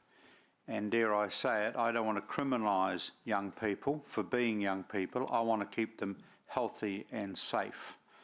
And while it's good to have a policy, it's about education and being alongside young people to keep them healthy and safe, and not in any way to criminalise them. But certainly I think this has been a very constructive and good discussion, and I thank our visitors as well. And I will be supporting the motion, and also obviously I will await with interest, the DHB's response, to this council's request, and obviously want to have ongoing interaction, of course, with the DHB. Nothing is fixed in concrete ever, but certainly would look forward to their response. Thank you. Thank you. Did you have a point of order? Councillor Margaret's point, the wording does actually drop off that the B, where it says recommends that council approves that the smoke-free outdoor area policy is amended to ... So it doesn't reference it back to the policy. Does that make sense to you, Becca? Can we fix that? Yep, we're tidying that up. Thanks, Ryan. And Councillor Naidu-Rowe. Thank you. Just very quickly, for myself, it comes down to, vaping products are not regulated, and until it's regulated and classified as a medicine with registered medical devices, then we do need to extend the policy to include vaping. Because I also understand the Ministry of Health and their position at the moment in terms of using vaping as a tool for smoking cessation, but it's not regulated, and that's where there's a gap. In terms of creating the smoke-free area outside the DHB, it makes sense in terms of health promotion, but I would like to understand more about how at-risk patients will be managed through their QUIT program. So I'll be supporting the motion at this time. Thank you. Thank you. And look, I'll just very quickly wrap up. It's been a tough discussion, confronting at times to our friends from the DHB. As chair, I appreciate your resilience through that. As you can see, we're not the enemy. We're all trying to achieve the same thing, the well-being of our citizens. Sometimes it's clumsier than others, but we have seen as points that a lot of councillors made, the tobacco companies, they don't give up when it comes to making money. They will prey on our society, and we need to work together as best we possibly can. So this isn't a scrap with the DHB. This isn't anyone having a poke at anybody, and it's not the DHB having a poke at council. This is us actually, I see it as laying our desire to combat as Margaret said, a bigger problem coming together. So we accept the invitation for briefings and discussions and more evidence. Bring us your big guns. Bring us everything you've got, because we need it. Last time, as you saw, with the vaping thing, it got kicked into touch because we really weren't prepared. So we want to go on the same journey as you. We want to do what we can, but we can't go doing it with a bladeless knife without a handle, like a DHB sort of outside the area thing that we can't enforce anyway. So we will go to the vote on this one now. Thank you. We'll go to the board unless anyone requires a blue hand. No, we're going to go to the board.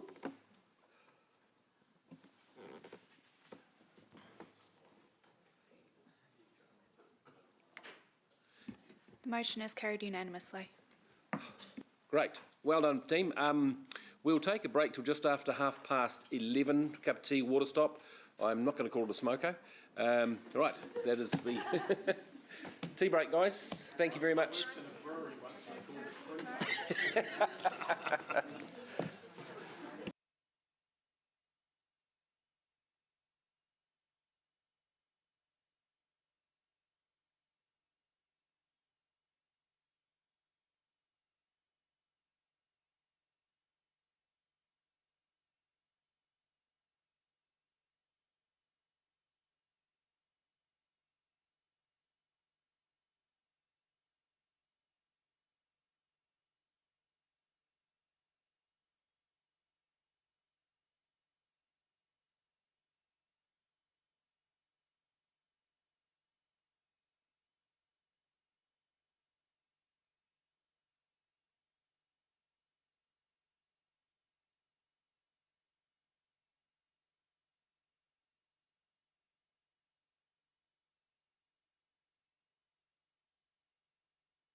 page 115 of Diligent.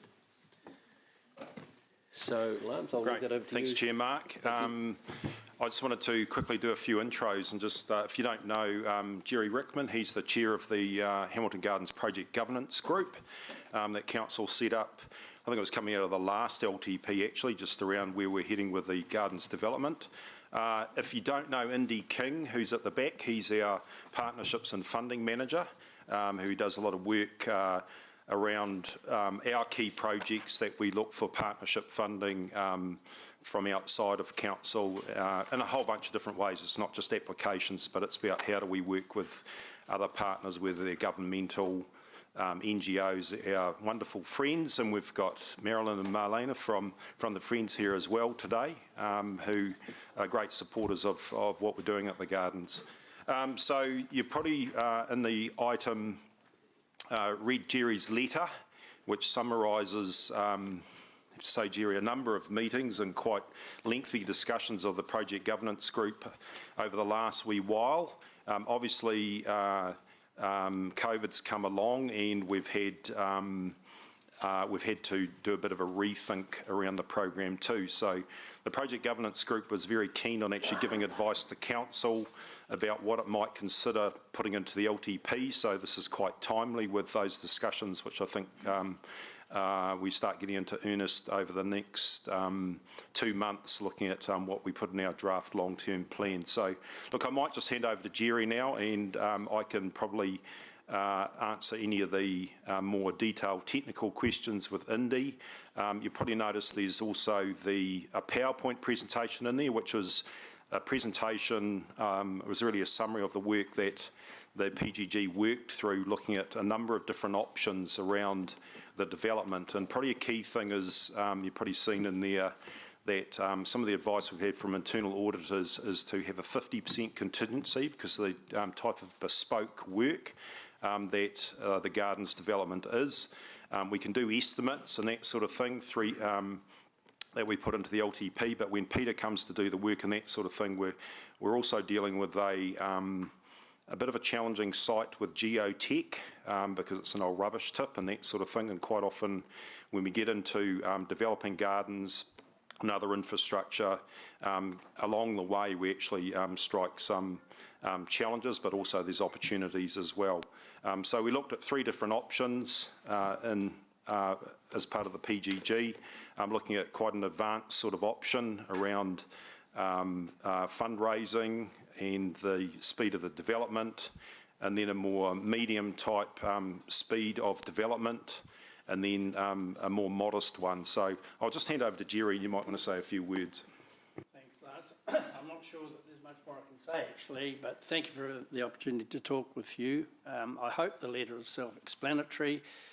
The PGG took a view that there is so much uncertainty in the community at the moment, so much uncertainty in terms of giving, and that therefore we should take a pretty conservative view on the developments of the garden. We're, I think, as confident as we could be that the external funding targets are achievable. We'd like to think that we could do better. That's certainly our intention.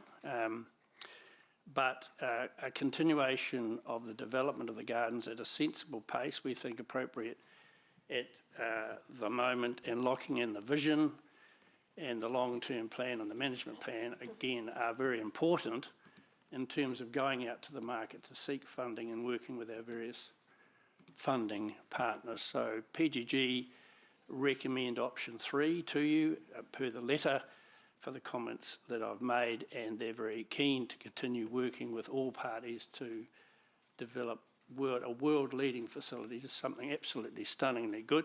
I might add that we have a bit of a view that there are opportunities to work the assets that exist now a little harder, more people through the place, more activities, hopefully creating greater benefit for our community. So that's certainly an issue that we're having conversations with Lance and his team. In terms of the numbers, you'll see that there's a pretty heavy contingency figure being built in. We believe, in talking with Lance and the team, that the cost numbers are probably the most realistic they've ever been, and that should be helpful as well as you consider the option and the inclusion or otherwise in the plan. Thank you, Jerry. Thank you, Lance. Now, the motion, the staff recommendation, I'll move as a motion. Now, that is that we receive the report and the correspondence, and that we will note the advice that it will be considered as a part of the long-term plan process. So that's as far as the motion goes. Do I have a seconder for that? Thank you, Kesh. So that's on the board. We'll open it up for questions. Councillor Gallagher.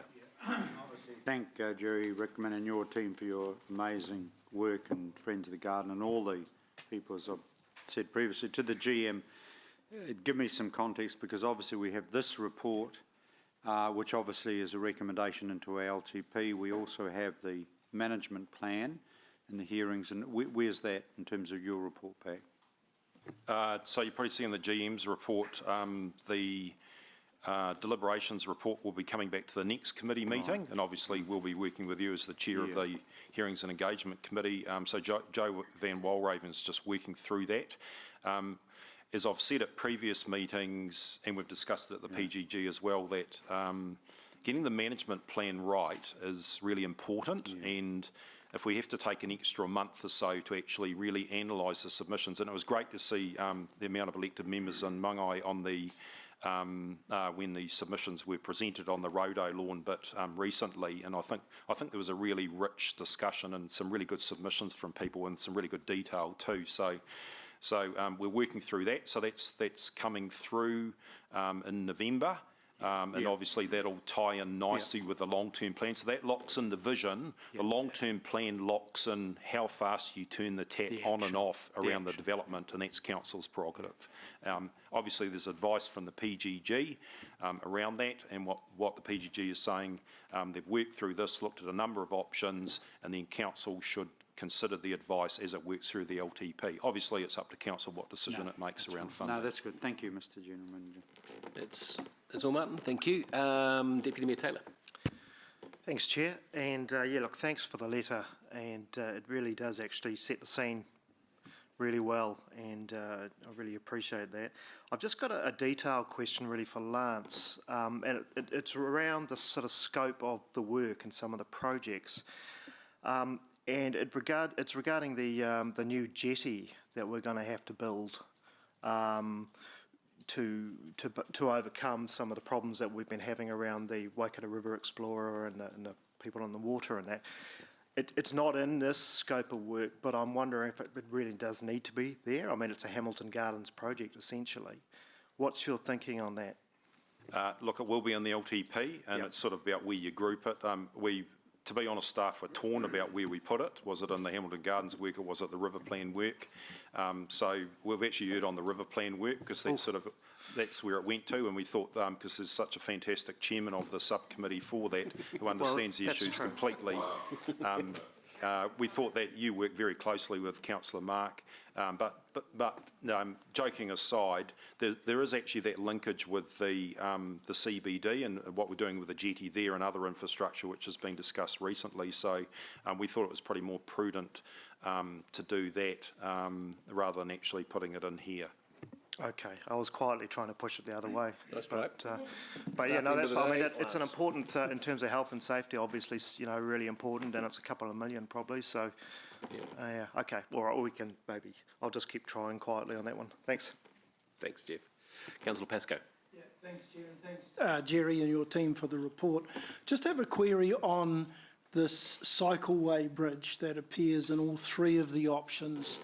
And I'm just a little bit confused. Is this the cycleway bridge that was first introduced during the hearings, the one that will link the Glenview Club with the gardens, or is this another cycleway bridge which is somewhere near the treetop walkway? Yeah, so you got it's not the bridge across the river. Okay, that's so fine. It's not that. That was brought up by a couple of people during the hearings. It's actually part of the, sorry, I haven't got a map to show you. There's the aerial, the treetop walkway is from the gate top Gate 2 car park, which comes down and then gets to the new arrival area. This is actually different where there's the walk cycle trails as part of Te Awa, which actually goes up through the gully. So we've got to span the gully. So this is actually a bridge that spans the gully and it actually gives people some access to an area that, be planted out and that sort of thing. So it's part of that. The reason why we've put it in there, the staging is a little bit difficult because attracting funding for stage 2 generally is car parks, roads, infrastructure, cycleways, things like that. Outside of council and potentially NZTA funding, it's probably a bit challenging to raise funds for those sorts of things. There's not a lot of sponsors want to sponsor a car park, to be honest. And whereas people are interested in a bridge, and if we introduce an art element into that, and also the aerial walkway, and also then gardens, obviously that's what it's about, is gardens and other infrastructure like a visitor centre, they can attract external funding. So some of that goes sort of sequentially, so that's why we have to be careful about saying when we would actually get external funding through the 10 years of the LTP. So does that cycleway bridge attract NZTA funding? The indications we've got from the transportation team is probably not, but possibly. So we're still working on that, and I'm always the eternal optimist, and I know Councillor Dave will shunt me along with that optimism too, pressurising them. Yep, thank you. Thanks, Rob. Councillor Wilson. Yeah, thanks, Chair Mark. Thank you for your letter. Very helpful. Look, my question relates to page 118 of the report, and I think the second page of your letter. And it focuses on point 1, where you describe the external funding target confidence as being very low. So let me see if I've got this right. So overall, the strategic vision, the plan, is at a cost of 64 million. What I think the advisory group is suggesting that we opt for stage 1, which has a cost of 31.6 million, of which 12.6 million will be funded through rates, and then the balance is being suggested funded through external funding, but you're saying the likelihood of achieving that is very low. Have I misread or misunderstood that? The option you're talking about is option 1, which is the high scope and the high external funding target. That's not what's recommended by the PGG. They're recommending number 3, the modest scope and the modest external funding target. So that's a $13.1 million investment in the new LTP, with 9.8 from targeted rates and 3.3 million from external funding. Right.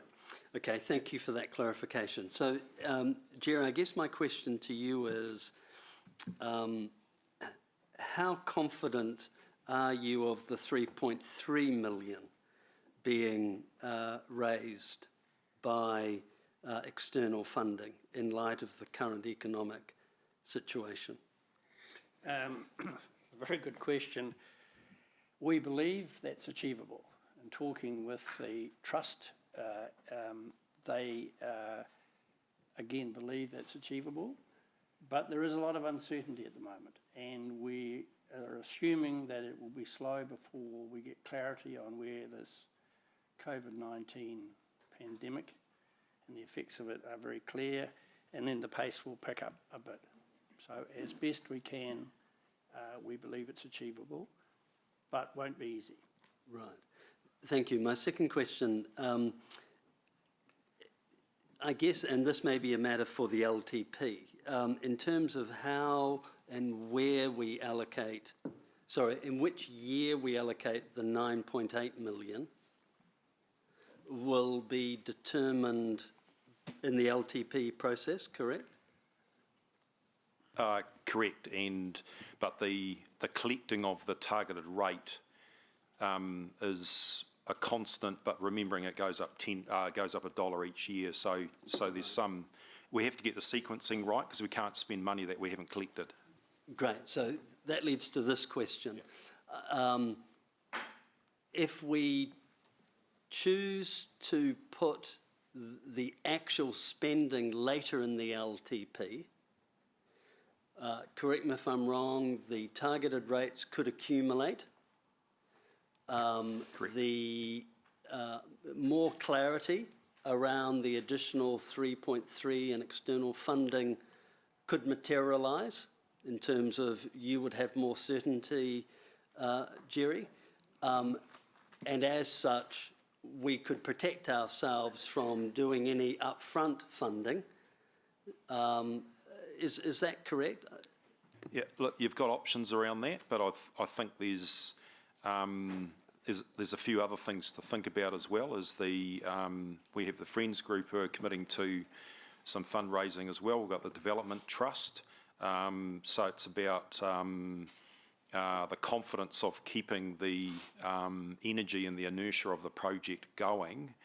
We've also already started stage 1. If you go down the back of the gardens, Peter could take you down there. There's actually some footings in the ground for the Baroque Garden, the Egyptian, that sort of thing. So, but you're correct, there is some options around the staging and that sort of thing. Great. So my final question. As General Manager, you're not suggesting, are you, that we would ever get ahead of ourselves in the sense that we wouldn't be undertaking work that isn't being covered by the one known being the targeted rate? Correct. So we won't be spending money we haven't got. Correct. Okay, thank you. That's what I wanted to know. Thank you, Councillor Wilson. Councillor Margaret. Thanks, Jerry, as Chair, and again, reiterate what my colleagues have said, a really useful letter, thank you very much. But it does lead me to the question, and I agree with your option there, I think that's the modest approach is much more reasonable. Where has charging for the gardens gone or been put in your sort of scope of possibilities of fundraising? You'll see in the letter that I comment briefly on that for a variety of reasons, none the least what's happening in the world in terms of tourism, etc. We don't think it's appropriate to work further on that just at the moment. But it's a matter of that's live on our agenda, and we'll keep looking at it each meeting to determine when we should start to investigate that and ultimately make a recommendation either way, sometime in the future, to you. So given the fact that, as you've pointed out, external funding is going to be harder to come by for a number of reasons, and we have a targeted rate, your summation is that the timing is still not right. I mean, we're going to get domestic visitors, and that's going to continue for a number of months, possibly years. So at what point is the right time? Because this place needs money to grow. Yes, indeed. Look, all I can tell you is that at the time of our last meeting, we didn't think it appropriate. It's on our agenda, and at each future meeting, we'll relook at that to determine the facts and make a call accordingly. So we took the PGG through some of the work that we'd had done previously, and if you charge entry, there's a 60% drop immediately predicted in the number of people who go into the enclosed gardens. And looking at the drop-off in overseas visitors because the borders are shut, that's quite significant. We are getting good numbers of domestic tourists, but there's a bit of crystal ball gazing in this. How long will that continue for? How long will the borders being closed continue for? Our view was that there was some risk if it's tempting to get money in to help pay for development, but there's also a risk that you might kill the golden goose. As I said at the community infrastructure briefing the other week, when times are tough, people look for civic types of places to go to, which are cost-effective, value for money, and quite often free. So I think it's what Jerry's saying is it's about reviewing that as we go forward, and I think if we give it another 12 months, I think we're starting to get a bit more clarity as this pandemic happens, and I think we'll be in a better space going forward. We'll probably have a bit of a track record around those domestic visitor numbers. At the moment, it's sort of, we don't quite know. We've got a bit of euphoria happening at the moment, but is that going to be a trend or is it a blip? And I think that's what we need to keep our eye on and keep that conversation going with council about that. Okay, I understand, but there's a question coming. My view is that you've got to start somewhere, and no matter when and where, there's going to be some reaction, but then there'll be a stabilising and then potentially a growth. So what happens to, or what has happened to gardens or significant gardens internationally that charge? Did their numbers drop when they started charging?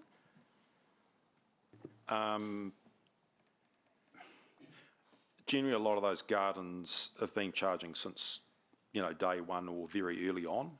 Look, the trend is Northern Hemisphere, people are happy to pay to go to gardens. Southern Hemisphere, generally not. It's just a bit of a cultural thing. And I think when you try to introduce a charge to a place that historically has been free, then you start, you just got to be aware of the sensitivities in that. And I think what we're saying is there's a whole bunch more uncertainty now to try and layer it into actually getting a good steer on what might happen. So we're just saying if we can just see what might settle out, and then I think the PGG be in a better place to actually provide that advice to council. Okay, thanks. Thank you, Margaret. All right. Councillor Van Oosten, just... Just following up on Margaret's point, not particularly about charging, but about the opportunity for Hamilton to use our gardens as leverage to bring people into our city and maybe bundle it up with other experiences for the domestic traveller. Has there been any thinking or indeed work done to advance that sort of a line? Yeah, so that's part of the work that Leanne's doing around all our visitor destinations that council has, and obviously working with private operators too, working closely with Jason Dawson and his team. So there's quite a big internal domestic tourism campaign going on at the moment from regions and nationally. The Waikato is actually doing reasonably well out of that. So it's about making sure that people know what is on offer. And my view is with the expressway coming in, I think there's actually an opportunity to get people into the gardens a lot easier than it is now. Peter Sergel thinks a little bit differently on that, but I think, one of the big brown signs on the expressway, get off, go down the ring road, down Wairere Drive, and you're pretty much there. So I think there's a whole bunch of opportunities.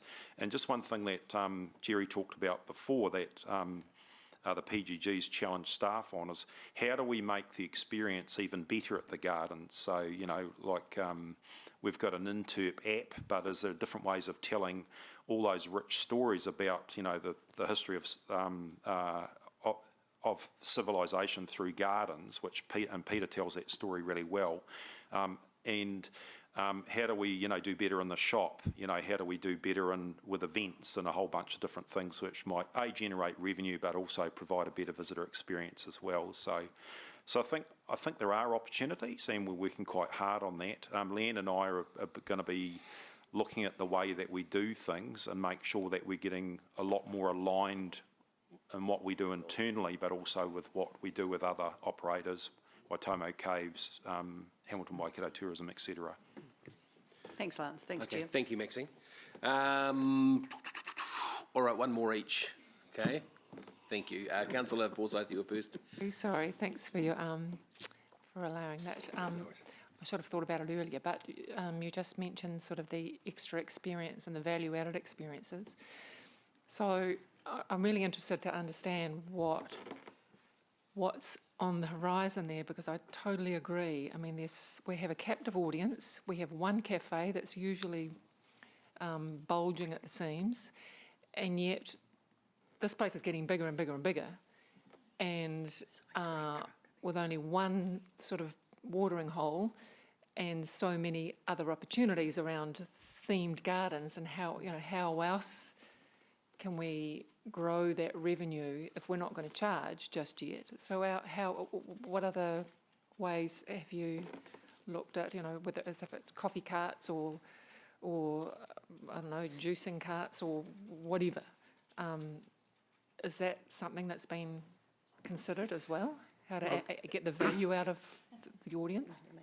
Very early in the conversations, but those are the sorts of things that we would expect management to come back to us with a whole range of opportunities to enrich the experience, encourage people to stay a little longer in the city, use all the other facilities of the city and the facilities at the gardens.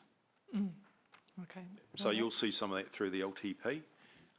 We won't be necessarily asking for more money, but we'll just be letting you know what some of those ideas and opportunities are. Some of them will require some investment, but I think there's potential for good return on those, and we'll make sure that elected members are aware of those. Cool, thanks. Thank you, Margaret. Thank you. Okay, that's all the questions. Thank you very much. It's on the board, moved by myself and Kesh. I'll just very briefly say thank you very much, Jerry, and that fine group of individuals you have on your board. You've got some heavy hitters there. Thank you to the Friends of the Gardens for the incredible work you do. And I want to let you know, my cousin Jackie came up on Friday, and she was doing a bit of a whistle-stop tour. I haven't seen my cousin Jackie for 30 years. And she went and saw a friend in the afternoon before she came round, and the friend naturally took her to the gardens. And I said, "Where are you? What are you doing?" She says, "I'm at the gardens. I didn't even know they were here." And her words to me were, "I would have stayed the night if I'd known how magnificent they are." So, Jerry, it's a delight to me to hear that you want to sweat the asset and that we're going to promote this thing. I still believe the future of the gardens is strange enough with what we do with the crowds and where we move them around town, etc. And I think you'll be delighted with the work that Leanne's doing with that thinking in the long-term plan. So I commend this and thank you for the great work you're doing. Are there any other speakers? Yes, Councillor Wilson. Yeah, thanks, Mr. Chairman. Look, I'll be supporting the motion in front of us. But my comments are regarding a real strong desire for us to try to maximise every potential opportunity to generate some revenue. And I know and I can tell that there is still some reluctance to charge. And although I would like to continue to pursue that as an option, I think we have an immediate opportunity to be more proactive in gleaming some revenue from those who have visited. For example, I've just looked at the app, which is quite good, but you would notice immediately if you download apps in other parts of the world to visit their gardens, you are invited to make a donation. You're encouraged to immediately click here, make a donation. It's not on our app. When you walk through our garden, there's one area where it says, "Would you like to make a donation?" My point would be, until we are mature enough and confident enough to actually start charging, it is essential for us to aggressively pursue every opportunity to glean revenue. And we're not doing that well, and I don't understand why. So my message to staff is this is a world-class facility. I sign up to the vision. I'm signing up to the fact that currently over the COVID lens, things are challenging, but we will see huge numbers of visitors over the next 12 months, predominantly domestic.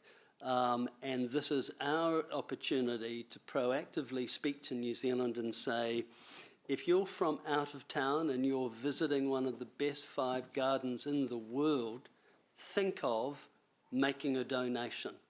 And we as an organisation need to make that easier. I want to be able to do it on the app. I want to be reminded as I walk through each of the theme gardens, here's another opportunity. You know, and let's be smart. Let's be able to do it by Apple Pay, Google Pay. Let's be proactive. you will be astonished at the revenue that will flow. Kiwis are actually quite generous, and when they see that it's going to something that is important, and you can't walk around our themed gardens and not come out with a smile. I mean, they are world class, and people would pay. So I think what I'm saying to garden staff, I know there's a reluctance to go to a charge, but can we please go to a more aggressive strategy? And if that means we've got to try to fund some of that technology that enables that, then bring it to us, because I think that will lessen the burden of both the ratepayer and the other community groups in trying to find the money. Thank you, Ewan. Deputy Mayor Jeff Wah. Thanks, Chair. Yeah, look, I obviously will support the recommendations, and I appreciate that this is an LTP discussion ultimately, but I'm certainly seeing a lot of sense in the Conservative option that you've put up. I think it's the most realistic and common sense and responsible way to go, given the the COVID-related financial limitations and the funding difficulties. And of course, just general financial uncertainty. But it also, I think, reflects for me some balance in the way that we're looking at some of our assets. I think, in retrospect, pre-COVID, we could have possibly been seen by some as throwing a heck of a lot at the gardens and possibly not at some of our other assets. And so I think I like the idea of being staged about it and methodical, but also looking to spread some love to some of our other venues and projects. In my view, the option will still give us some real visible, tangible progress and continues the Sergal vision as well.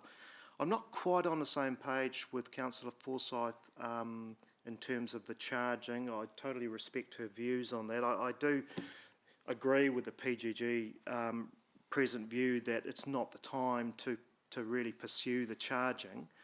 I mean, let's see what happens with the borders over the next 6 months before we do that. But I acknowledge that there may be other ways, as Councillor Wilson and I think Councillor Forsyth is probably thinking as well, to look at getting some revenue. One I see great possibilities for is the Gardens Cafe, which has been extremely successful in recent years. Pre-COVID, obviously COVID has hit it with others, but some further investment in there may be something that would pay off as well. And I know that's probably part of our plans, isn't it? But to me, we could make even more out of that. So yeah, that's my view. I really welcome this report. It's common sense, and ironically, it sort of takes us back a little bit to where we were a few years back in terms of a methodical staging. So yeah, look, really good work, and it's helped my thinking a lot. Thank you. Thank you, Jeff. Councillor Pascoe. Thank you, Chair, and thanks, Jerry and the friends and the groups who work so hard for the gardens on the city's behalf. I, of course, have had a preference that I'd like to see the gardens developed sooner rather than later. And if I had a choice, and this would also have helped cousin Jackie with her recent visit, my preference would have been to have started with scenario 1, then 2, and finally 3. But look, I think this is a really, really timely report. It's from an external committee, and it's feeding back to us the reality of what the market is really like out there, and perhaps what the market is going to be like in the medium term in terms of the ability to fundraise and indeed to collect extra rates off our ratepayers.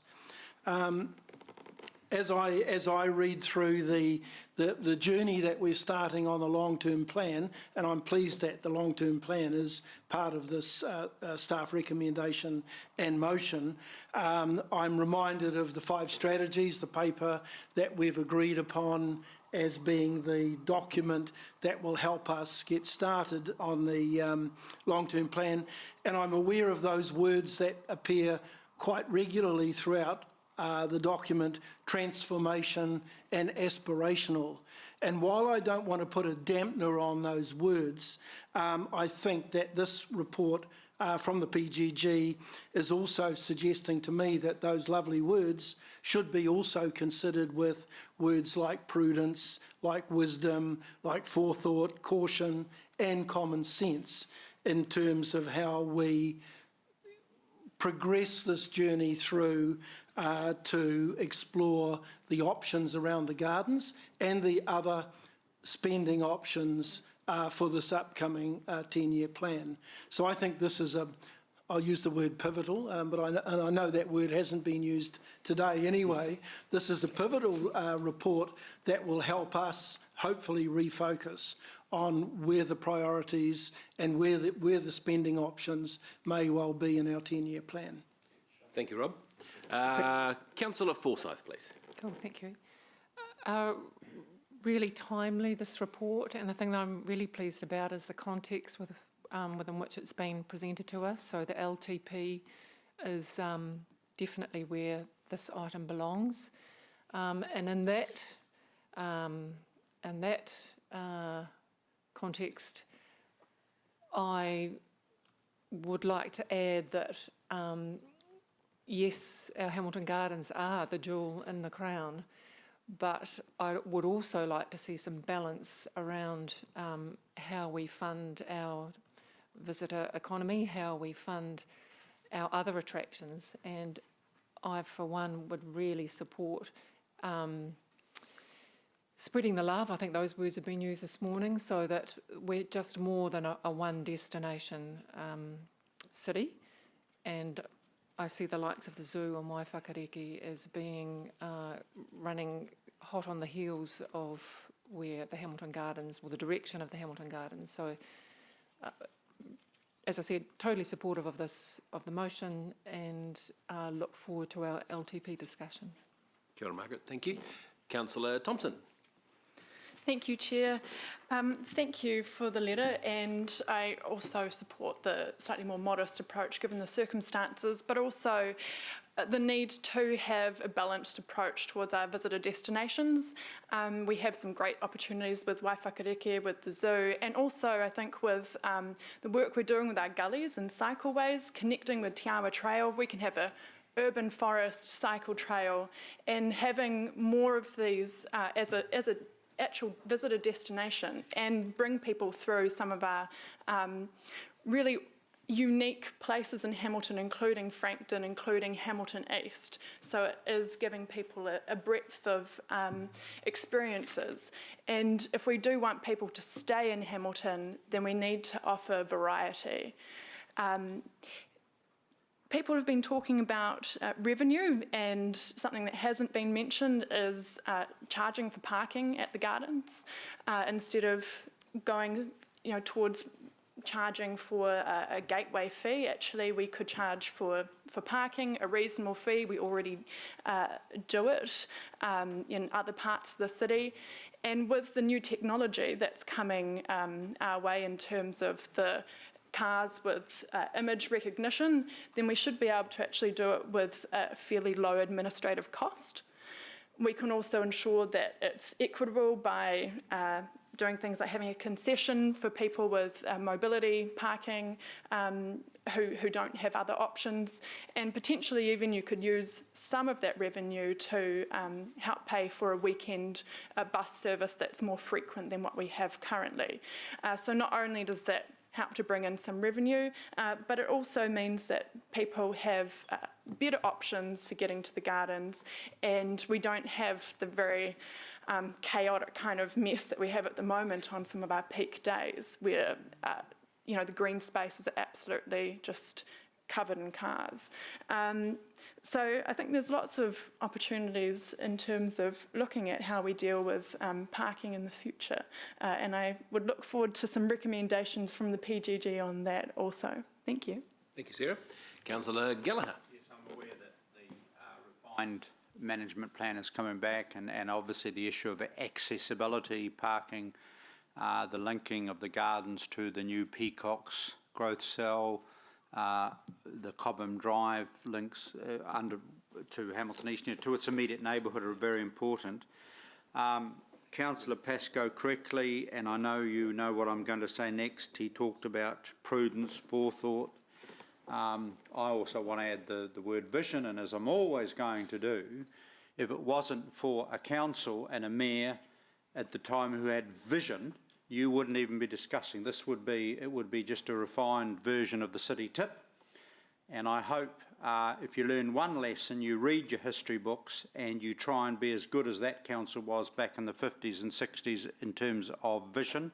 And obviously I'm not sure in the gardens where we've got the historical descriptor, but I want us to have a scenario where we go to the gardens and obviously Dr. Sergel and his team, that's one component, very crucial, but the other component was those elected members many years ago who saw beyond the horizon. And I think sometimes it's really good to have the historical plaque and you stand with a degree of, dare I say it, reverence and respect for those wonderful souls who have long gone but have gifted us through their vision this amazing legacy. I think there's huge and exciting opportunities for the promotion of a visitor strategy, and obviously know that the governance group, Friends of the Gardens, all our critical stakeholders are going to work with us. I've heard anecdotally, I don't know where I heard it from, that with the rollout of the Te Huia, the potential charter journeys from Auckland for overnight stays that are going to look at that Auckland market, to actually visit the gardens. I'm not sure I heard that, but that's something I've heard, and that sort of just makes me actually quite excited in the sense that, just up the road, and particularly in terms of COVID, dare I say it, because the ability of people to jump on, to take the cheap trip to the Gold Coast or the Sunshine Coast, and I'm not for one moment suggesting our climate is as good as this Gold Coast or the Sunshine Coast, it's nearly as good, but certainly you can see those amazing opportunities for a major market of 1.7 million people up the road, expressway or rail, to actually come and enjoy these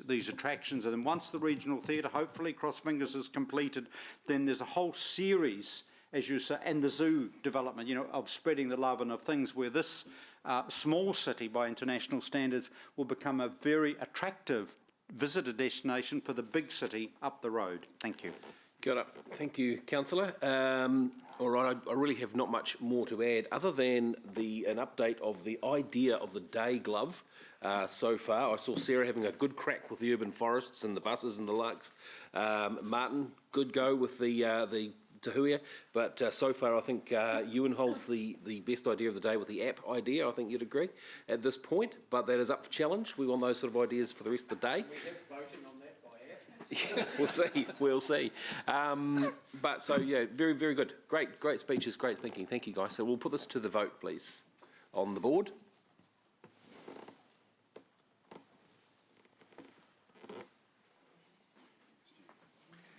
Oh, it's been cleared, is it? We all go now? Okay, we'll all go to vote now.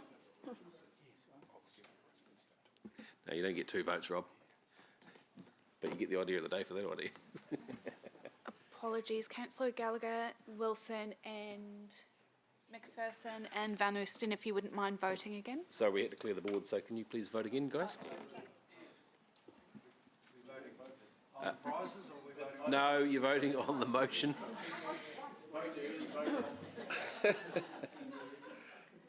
The motion is carried unanimously. Thank you, that's carried. I want to just put something to the group here. We're going to race through the chair's report, and after that, the intention is to go to the Safety in Public Places bylaw. Now, that could take half an hour. Would you prefer just that we go to lunch before or after that? After it? So you're right to machine through it, team? You're leaving anyway? Okay. Yeah, so if you could get Sandra down, that would be great, because she actually has to get away for the afternoon to another event. Okay, so we will carry on. We'll move to the Chair's report now. Item number 6, which is on page 16. I'll move the Chair's report. Do I have a seconder for that? Thank you, Tapora. I just want to make a couple of comments. Oh no, are there any questions on that, around the Chair's report? Councillor Pascoe. I just had a question, Chair, and My question is in respect to the Gardens Management Plan, and I thought it was perhaps appropriate to ask it here rather than later, where it is mentioned in the General Manager's report. And I'm just wondering if to get some assurance from the staff that the delay in reporting back on the Gardens Management Plan is not because of the need to consider all of the new matters that were raised during the hearings. That's for you, Lance. And there was a little bit of a comment on that in the last matter, where it seemed to me that staff might be considering the bridge across the river and so forth, which I thought was not part of the reconsultation. No, it wasn't, and it's a good point. Basically, it's a workload issue, and the other thing is Leanne and I are a little bit controlling, so we want to make sure that we, as senior managers, we have time to work it through with Joe, and also obviously with Councillor Gallagher as the chair of the Hearings and Engagement Committee, and also Councillor Bunting and the Deputy Kesh as well. So just making sure we've got time. Just LTP's also taken over a bit, so it's basically a workload thing. Like I said before, we just want to make sure we get it right. We didn't want to rush it and get it wrong. Yeah, I agree. I guess the concern I've got is that we might then have to reconsult if we head off down a different pathway. No, it's a good point. So some of those points that were sort of outside of the rhododendron law issue that were at the hearings were brought up in the previous submissions, but not all. So you've made a good point, but we're very clear on that. Okay. Thank you. Yeah, I had similar concerns, Rob, so thank you for raising that. No more questions. Look, I will just say two things on it. First of all, to wish Kesh all the very best in the impending month. I'm looking forward to the time we have two babies slugging it out there, down there. That'll be exciting. So all the very best to you and Chaz on your proceedings coming up. No, I think I'll leave it at that. So, is there any debate? Oh, question? Sorry, Dave. Mr. Chair, do you think it's a good idea that we consider? Sorry, it's not a trick question. Dave, you're looking at me like, what's he coming up with next? Holding your glove, ready to use it. That we look at having an area that can be used as a creche up here. The situation seriously came up before. That trying to find a room for Leo and a caregiver. Well, I think it would be good. I think it's the right time to look at that up here. I think that's a great idea, Dave. Great idea. We should bring it up. Where should we bring it up? I won't get kicked out while I'm making a phone call. No, how do we proceed That's right. Baby needs to feed more than you need a call. Just on that, Dave, apparently there is a parents' room on this floor, but we're going to look at getting one moved closer. I think that this is a tough one on that corridor at this point. I think it's... the one that I see overflow staff were making their calls from all the time. I don't know. I'm not sure. I'm more than happy to have the conversation. I think it's whether... Well, you can't have a lie down on there because the bed's only about a metre long. And Lance needs a long bed. We could make that room into something as well. Yeah, there's that room right next door that used to be. Yep. Yeah. It's got a photocopier and a computer, but there's no reason why we can't use that room. So I'll bring it up with Richard and governance, and we'll have a look at it. Yep, great. Good idea, Dave. Thank you. Any other questions or suggestions? Otherwise, we'll go straight to the vote. Thank you. We'll do this with a show of hands, I think, this one. All those in favour? And against? Motion is carried unanimously. Right. Straight record. Okay, we're going to move on to the we're going to aim for as close to 1, probably about 10 past 1. Now we've got a meeting down, there's a presentation downstairs that starts at 2. This is the book thing. So what I'm trying to cleverly do is make our lunch ooze over so you guys can at least get to the start of that without having to miss the meeting. So this, I'd anticipate, will be finished around 1. We'll have lunch around that time. Okay. All right, so we're moving to the Safety in Public Places bylaw, page 58. We invite Sandra and Calvin up.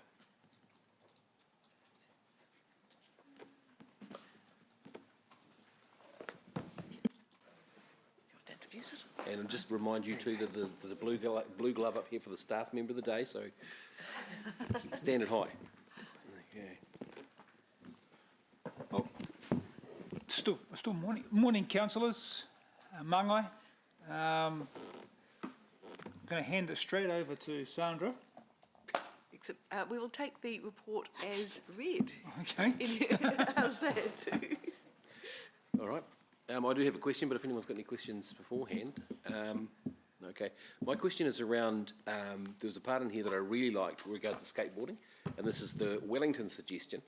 And what they do, and this is, I think I'm trying to find the page that it's on, there we go, page 62.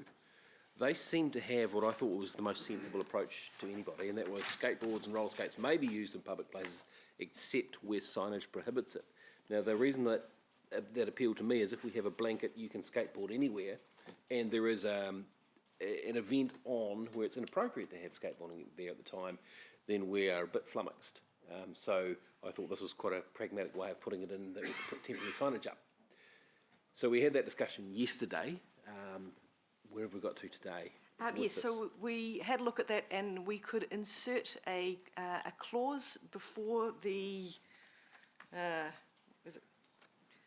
so before the current clause 4, so just before breach of bylaw, an additional clause which would set out that where there was an event or activity, that the general manager, that an event permit holder could ask the general manager to prohibit the use of devices such as skateboards, cycles, lime scooters, for example, in the area of that event or activity for a temporary period.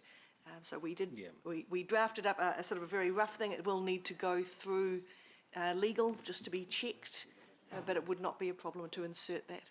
Okay, the question I'm asking governance is, should we, first of all, I will come around and see what people think of the idea, but do I need to move an amendment for that to be in? No, we can just note that that's been included as part of the recommendation from staff. Right, Unless- okay. yeah. So you see what I'm trying to attempt there. Councillor Wilson. Yeah, thanks, Chair Mark. Look, my question is trying to safeguard in the event that smoking, cannabis is decriminalised. I know the legislation won't permit smoking of cannabis outside of private property, right? But I'm just trying to ensure that would this bylaw enable any sort of enforcement as being unruly behaviour or nuisance behaviour, yeah. Actually in an area, you see what I'm trying to get Yes, at? And I, you can see my tolerance, and having learnt from other jurisdictions where they have decriminalised, this issue then does arise. We reviewed the bylaw with the proposed cannabis legalisation and control bill in mind, and to see what they might do. And we made some small amendments to the psychoactive substances definitions and to other parts of it to make sure that it would be, cannabis would be included in the existing measure. So it's in alignment with what we think will happen. Okay. It would actually be still a criminal activity if cannabis was smoked in a public place. So the first port of call would be the police. But with all due respect, so would urinating and defecating, and I see you've actually specified those in C, but you're silent as to any consumption of, things like cannabis. So although, do you see my point? You've specified that in writing, and those two, I understand, are under the criminal code as well, right? So how can you specify in one part but remain silent in the other? It's probably a little bit of history that goes with that. The one about the urinating, defecating was a specific that came out of the council deliberations when the initial bylaw was put into place, and that was specifically, I don't want to say it was to deal with a specific person, but to deal with a series of incidents that were occurring on a very regular basis, for which at that stage council had no provision to take any action, and for which the police were at times had difficulty getting there to attend. So that was to have an intervention opportunity that didn't otherwise exist. In relation to the cannabis, I would suggest it is a slightly different scenario. That is clearly under the criminal jurisdictions, that council would have no ability to seize the property, would have no ability to detain a person, to search a person, and the only option under the, if we did include it as a bylaw, the only means would be to undertake a prosecution in the court, which the maximum fine is a $20,000 fine only. There is no other provision. And you couldn't issue an infringement notice. There are a whole series of things where, in my recommendation, that would be inappropriate for council to be trying to deal with those issues. Also note that the definition of nuisance behaviour includes consuming, injecting, inhaling or ingesting a mind-altering substance in a public place. So it's a very broad definition. For the enforcement officers, when they come across a person, they can't tell if they are under intoxication with cannabis or methamphetamine or synthetic cannabinoids, or whether they have a mental health issue or whether they're drunk. They just know the person is behaving in a manner which constitutes nuisance behaviour. So there's no need to sort of be particularly specific about individual drugs because it's broadly covered in relation to the behaviour that they are exhibiting. Okay, so that's, if I may, that's a really good explanation. And so in light of that explanation, Calvin, your earlier explanation seems to be contrary to that, in the sense that it looks like the bylaw does capture the area that I have as a concern, but you're saying, for the reasons you've articulated, that we wouldn't use the bylaw for enforcing that? I'm saying that to understand the bylaw, we can approach the person, we can engage with the person. If we were wanting to take any enforcement action, and the only enforcement action we have is to prosecute, and they can get a $20,000 fine. However, to do that, because we're unable to issue an infringement by the terms of the LGA, we would need to go to the court, swear a charging document, then come back, then try and locate the person, then serve a summons on the person, then have the person appear in court, and then start the court process. So in terms of the immediacy of being able to stop or interrupt the behaviours, it becomes impractical. So that leads to another question, Mr. Chair. So are you saying that under our bylaw we would have no rights under any of these other categories to ask a person for their identification, identify who they are, and issue any sort of fine? We have never been able to issue a fine to use that. There is no ability for us to issue an infringement. But what it is the bylaw for us has been really useful in terms of setting the standards of what is acceptable behaviour in the city. And it's that we're able to use that as the initiation of the discussion with people to say these are the standards of the behaviour that's acceptable, and that there is a penalty. And the penalty is a maximum fine of up to $20,000 if we were to go down that track. That has been a very useful and successful tool for us as we have worked, and it's not about trying to prosecute, it's about trying to bring about behaviour improve or change in behaviours to what might be considered more acceptable by others.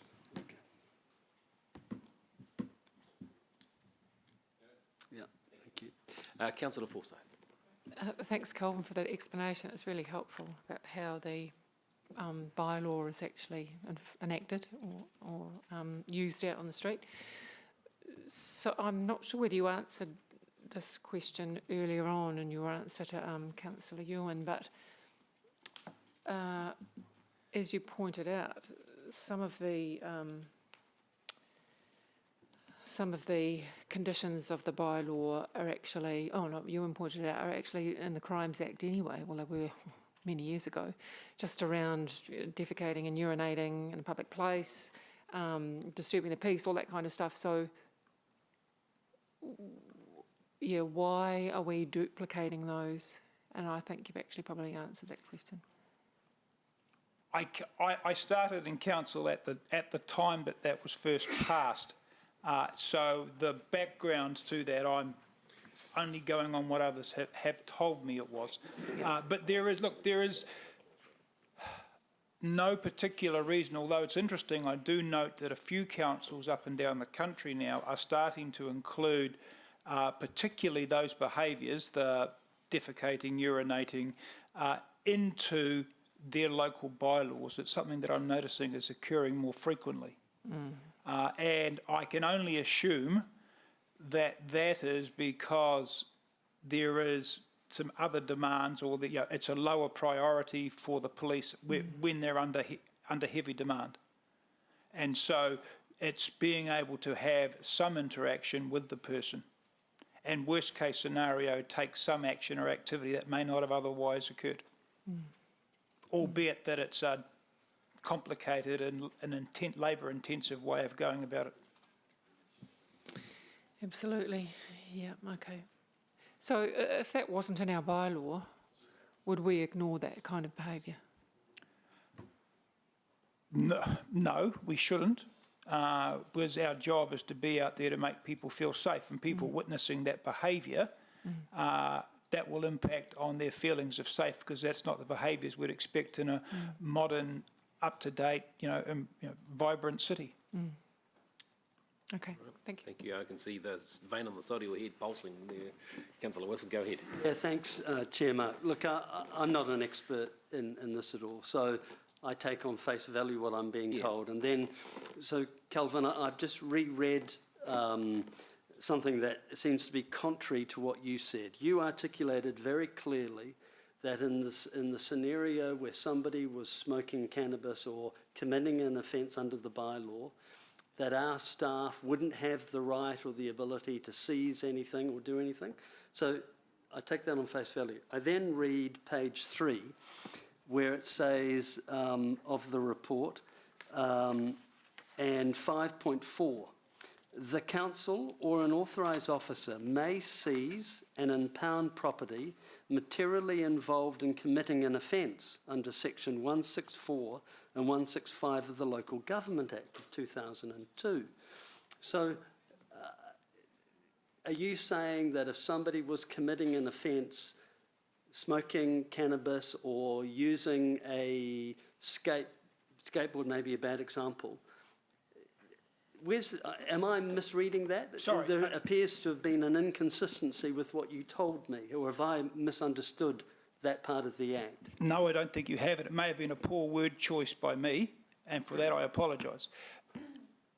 You can ask, you have no power to use any force to seize. Sorry, should have been the way I should have said it. So if I'm smoking a cannabis joint and then I put it in my pocket, I have no power under that. I can ask you for it. I have no power to detain you, to search you.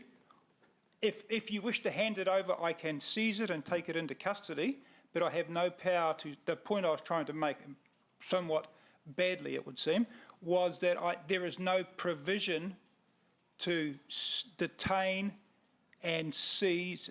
Search and use any force to do that. Okay. It just seems contrary to what section 164 and 165 says, where it uses the words, the council or an authorised officer may seize and impound property materially involved in committing an offence. So you're saying, but only if the alleged offender hands it over. Yes, there is no provision to use force to search, and no provision to search. Yeah. I sense you for I get it. Who was the ass who designed this section? Let's move on. I'm sorry, it's one of the vagaries that we operate under. Yeah. Councillor Thompson-Evans, Mangai, you know what I mean. Thank you. Thank you, Mangai Bunting. Take it as a compliment. Kia ora, kia ora. I'm trying to frame a question. Do we involve the relevant stakeholders to bring about some long-term positive impacts on those exhibiting nuisance behaviour? Short answer is yes, we do. We have regular involvement with providers, with the likes of the homeless, the People's Project, with we do outreach projects with them and with mental health services, with a view to trying to engage with our at-risk community to look at where support networks are made and to make, where we can, referrals to various other agencies. We don't hold ourselves out to be the people who best understand, but we do engage with other organisations who have a far better grasp of that. And would you say that our stakeholders or our partnerships with our stakeholders are making an impact or a difference on having a safer, vibrant Hamilton? Sorry, say that again? The impact that our stakeholders are having on helping people across the spectrum of poverty, homelessness, mental unwellness and perhaps addictions, helping us, all of us as council, to have a safer Hamilton? I think without a doubt that's true. I think the true success that we have achieved, if there is success, has been in that space where we've been able to leverage the abilities and the contacts of other agencies to look for longer term solutions.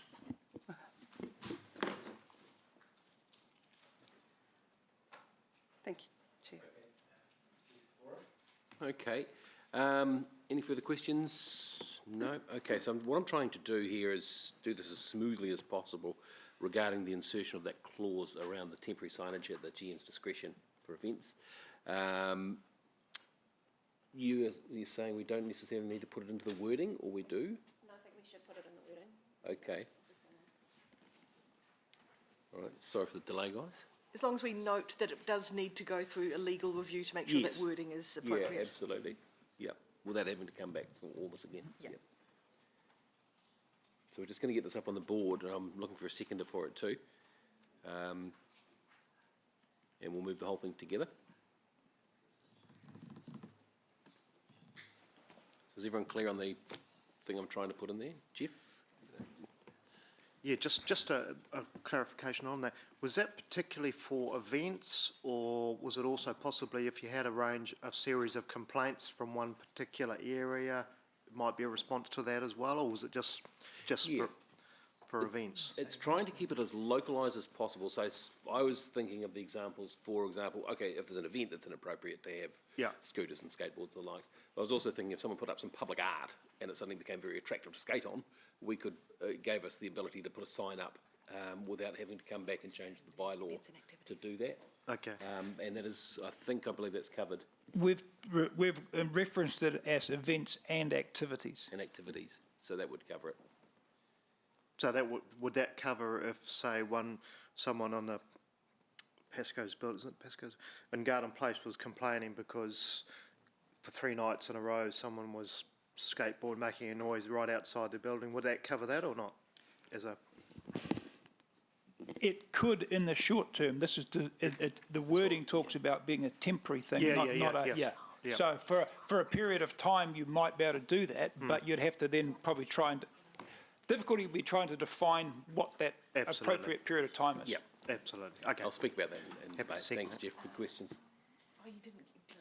Are you able to forward that email I sent you? Because we're having IT problems. I can't connect on my computer to resend it.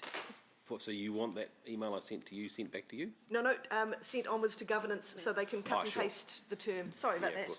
No problem. Rebecca. Thanks for your patience, guys. I'm not quite sure. We seem to be in a black spot here for internet. That's okay. Is that right? Is it bad over there? Yeah, that's interesting. Got that there. Okay. After this, we shall have lunch. I know.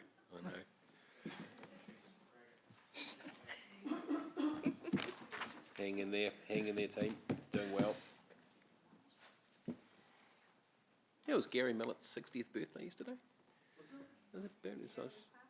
No, did not. No. Did you go? Well, that's what someone said to me, so I better be careful of that, but yeah. I know it was his birthday, according to Facebook.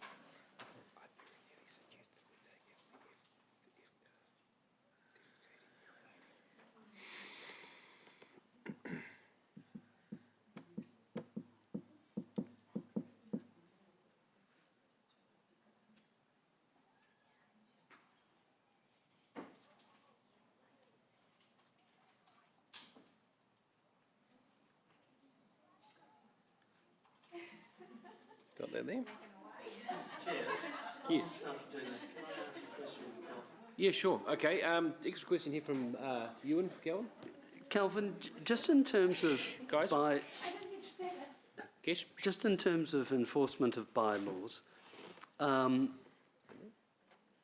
it only occurs by warranted council staff. Are any of our city safe officers warranted? Every one of our city safe staff are warranted under both the trading in public places and also under the safety in public places bylaw. As am I, as is another half a dozen people. So there's probably the better part of 20 people. Right. All right, thank you. Okay, so there it is up there, and it's all its glory. Reasonably clear. Do I have a second for that? Deputy Mayor Taylor, thank you. All right, is there any comment or debate on that? Nope. Okay, we'll put it straight to the vote. I'll be pardon? Are you? Yep. Can we just make sure that after legal review, if the wording needs to change slightly to be legally appropriate, as long as the intent is the same, as long as Yeah. I make sure that I'm not limited Okay, to so we need to exactly put that that up there as wording. I might have more spelling mistakes. So we'll just note in the minutes themselves that there may be slight wording changes following legal review. Yep. Councillor Thompson. You wouldn't want to have the unintended kind of meaning that, you couldn't walk a bike through or carrying your skateboard or something. Yeah. So Yeah. probably the wording would want to just be clear on that. Yeah, I think 1.2 does cover that. It talks about reasonableness. Okay. Yeah, we're Yeah. on the same page Yeah. there. All right, has everyone read that? I'm not trying to rush it through or anything, but I'm just trying to find the happy balance. Okay, well, that being the case, there being no debate, we will put that to the board, please, Ms Maud. Those in favour? The motion is carried unanimously. Thank you. Now, we are going to break for lunch. I apologise to those who are trying to get downstairs without having to bail from the meeting. What time are you coming back? We'll come back, everyone happy to come back at 1:30? Is that reasonable enough for everybody? We'll make it 1:35 for 45 minutes. Yeah, sorry guys, I tried to accommodate the downstairs thing, but... We're on council business. Yeah, appreciate it. Thank you. All right, 1:35, we're back after lunch. Great work, guys, great work.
Heel, stay.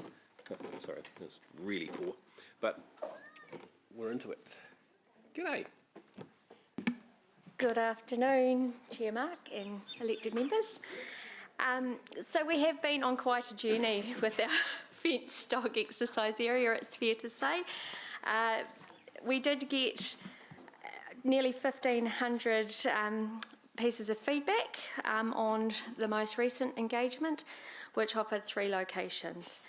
Of that feedback, the results were virtually tied, so we had 583 people preferred Tauhara Park as the location and 582 preferring Minogue. So that didn't make it easy. Where staff and the staff recommendation has landed is that we are recommending Minogue on the basis that it is most central, it can be implemented immediately, and it is the furthest distance from neighbouring properties. So I'll leave that there and open up for questions. Okay, do we have a seconder? Moved, seconded. Questions? Any questions? Because I've got a couple, but anyone want to go first? Councillor Angela. We spent a little bit of money on the last attempt. So do we have, we've got 177,000. Oh yeah, 82 was spent, so remaining 95. Is that enough? Yes, the report does note that it doesn't provide connecting paths. It does or doesn't? Doesn't. No, it doesn't. Okay, so is that something that you'll put up in the LTP? Yeah. And next question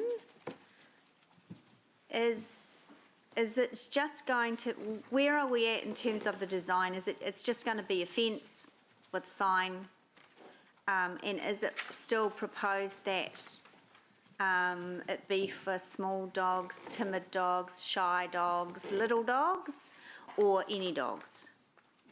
It is for any dogs. Okay. Sound effect free of charge. Okay, because, I mean, originally the concept for the first fenced dog park was for little dogs, shy dogs, timid dogs in the doggy plan. Yes, you're correct, Councillor Angela. The Purchase and Parks plan indicated that we should have one slightly smaller area for the dogs you've mentioned and one slightly larger area. We received the funding for one and only one. And so we haven't discriminated against the doggies and who may enter. Good. Okay, so I'm glad to hear that. It's an equal opportunity dog park. Dog Inclusion policy. Deputy Mayor, sorry, have you finished, Angela? Yeah. Thank you. Deputy Mayor Taylor. Yeah, look, I might be tempting fate with this question, but obviously with the last one, we picked a site and then things seemed to be going well, and then it all turned to custard. Went to the dogs. It's probably hard to know, but is there any indication at all that there might be any groups who might be unhappy, particularly unhappy with this living nearby or anything like that? It would be awfully embarrassing to go through the process twice and suddenly find ourselves with a petition signed by 1,200 people or something. I don't want to tempt fate. I guess the response to that is that the engagement was far wider than the last. Have we engaged with absolutely every Hamiltonian? Well, we can't hand on heart say that we haven't, that we have. But the response rate itself, in terms of the high, there was nearly 1,500 people had indicated, and 500 odd of those in support. We do believe that Minogue Park is a sufficiently sized park that other activities can be accommodated around the fence. The management plan does indicate quite a large area in that space as dog exercise area, you know. And there's no nearby streets that may be especially affected? So we did contact all the neighbouring residents. Right. And it's 70 metres, so as I said before, it's the furthest distance from those neighbours of any of the options that were presented. Okay, Thank you. Thanks, Jeff. Thanks, Councillor Sarah. Thanks, Maria. Finishing my mouthful. A couple of questions. So there was a few people who said, you know, it's cross country and cyclocross. First time I'd heard of it, but that those activities carried out there, and they were worried they'd be affected. But your view is that they will not be, I guess, detrimentally affected by the dog park? So we believe that they can be accommodated within the space with the fence and in the park. I mean, the park itself is massive. So 43 hectares, nearly 44 hectares of space there. And it's not the only destination park in the city either. So there will be plenty of opportunity. Okay, and a couple of other short questions. One was the bogginess. Do you see that as being it was raised as a risk for a couple of these. Do you see this as being an issue with, say, the use of the park at different times a year, or how do we kind of work around that? So my understanding is that dogs do like a variety of terrains and they quite enjoy a bit of a run in the muck. There is no getting around that. There are wet areas in parks and people will make a choice as to where they wish to take their dogs or not. Okay. So it's maybe seen as an upside almost. Okay. Last thing was just the path. There was, from memory, a mention of the path only kind of going halfway to the site, or is that right? What could we do to kind of, in the longer term, provide for better accessibility to that site?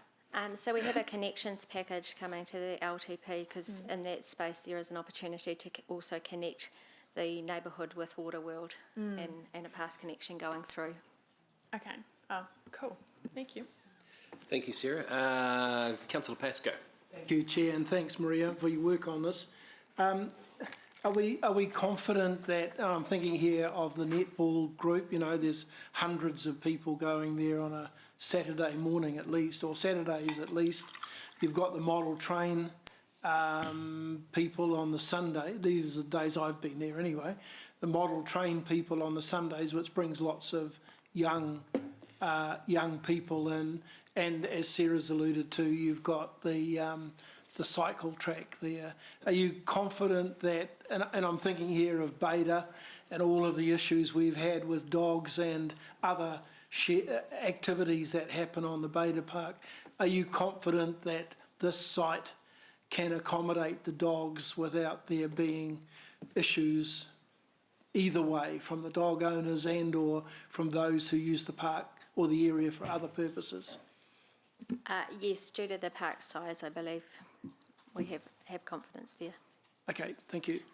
The other thing I would note, Councillor Pascoe, is that, again, because of the park size, it has the capability to expand, the car parking and those sort of things near to the model train area. Okay, thank you. Thank you, Rob. Councillor Maxine. Yeah, thanks, Councillor Pascoe, for asking about the parking. As a dog owner, often you'd take your dog in the car in order to be able to get to the area that you want to exercise in. Are you happy that there will be adequate parking and accessible parking for all manner of Hamiltonians? So as I said, the path connections we anticipate dealing with them at a later date, so they're not included in this package of work, to be clear. We would anticipate, similar to a new playground, that there will be a real spike in visitor numbers as the start when people want to go and check it out. And once that settles down, we can have a look at extending the model train car parking area. Combined with the off-street parking on the Waterworld side. So the other thing, as a dog owner, I know that I have to take my doggy bag with me in order to be able to pick up the remnants. So in terms of doing that, in Dunedin, the council provide bags and a disposal station. Is that going to be part of the plan, or how did you see that happening? Yes, so we do have money in the budget for bins and facilities to support. Cool. Biodegradable? For the dog though, Maxine. Yeah. Yeah. Thank you. Okay, cool, thank you. Councillor Wilson. How much does it cost each year to fund the plastic poo bags in What- that one park? I'd have to get back to you on that. Waipa do it in Lake Te Kuti, so I can find out fairly readily. And did I understand you say that we're going to do it? We're going to have the bins provided and there'll be A dispenser? A dispenser, But yep. you're not putting the bags in? We will put the bags in. I haven't got the costs right here, but I do anticipate them being minimal. Right. Would we ever consider going out and sponsoring that? Absolutely. Because I... Go on. I'm interested. You got us all now. Do you think you can do it in an app?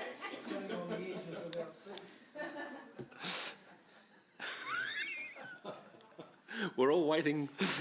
I'm just asking the question. Good opportunity. Yeah. I look forward. Are you going to bring back a sort of report into what that costs and whether or not you would go out for sponsoring?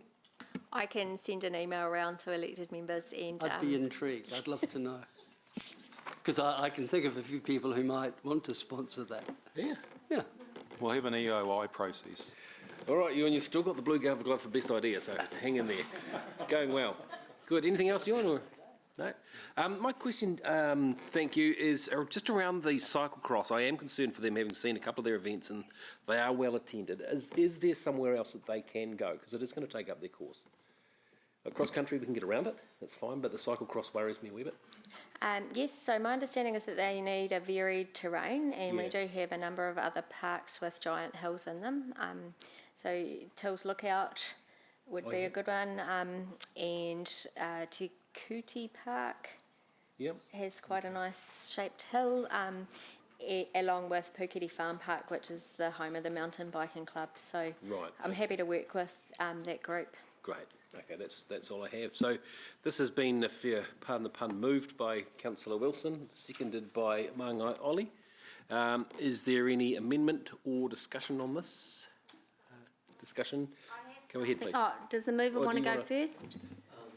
Yeah, thanks, Mr. Chair. This is a long time coming, and it's a good idea.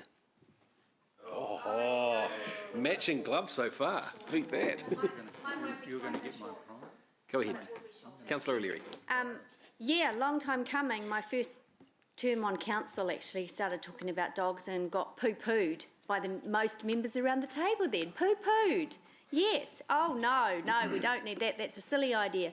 But I plugged on and then we did the Pooches and Parks plan, which was a good plan.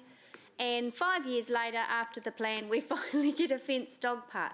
So one day before I die, before I leave this chamber, I am going to somehow get a destination dog park. Probably not in the city, but because, where is it, Christchurch? Groins Park in Christchurch, and then there's one in Whangarei.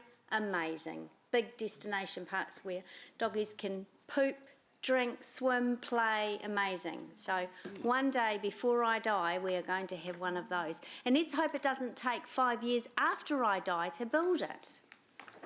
Thank you. Great. Thank you very much. That would have been a contender if Ewan hadn't chopped off at the pass with the shorter speech.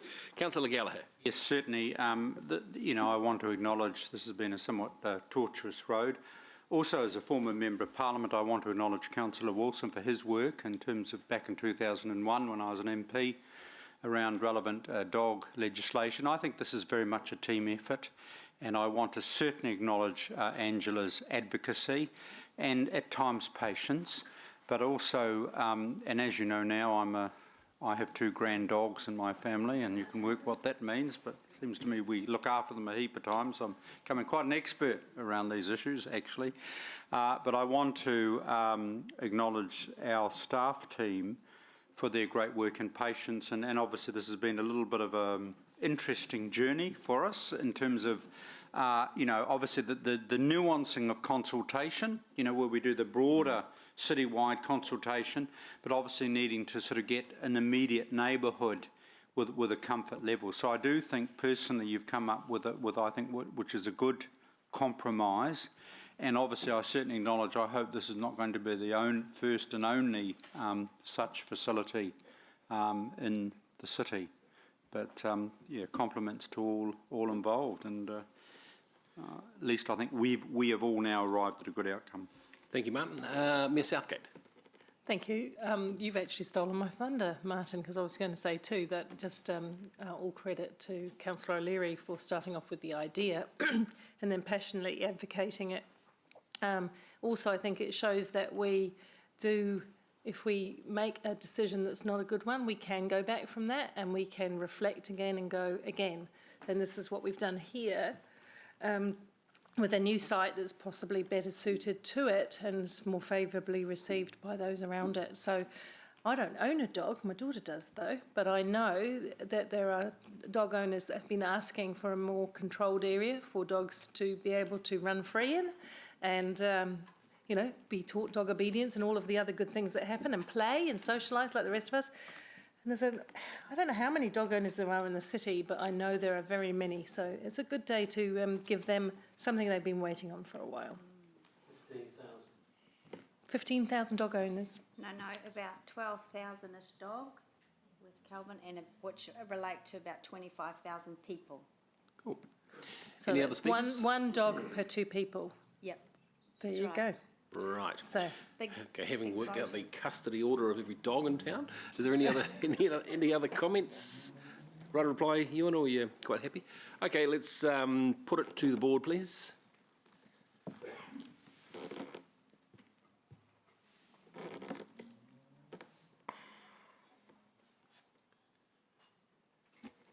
The motion is carried unanimously. Don't forget to note Margaret's vote by electronic email as well. Yes. She's giving a thumbs up, so noting that Councillor Forsyth is voting via audiovisual link. Sorry about that pause in proceedings. Right. Right. Okay, thank you very much. Good. Now we'll move on to the request for expressions of interest, Beale Cottage. Nick, you are Joanna today? Yep. Do you want to... Yeah, with your leave, I just have to take leave in a couple of minutes. Hopefully this will go on for a long, long time, but if it doesn't, Yeah, right. Obviously I'm very cognisant with the proposed amendment that Councillor Leary and Councillor Sierra are moving. And I just hope the discussion will also mention this document called the Hamilton East Plan when it comes to heritage. All of you have read this document thoroughly.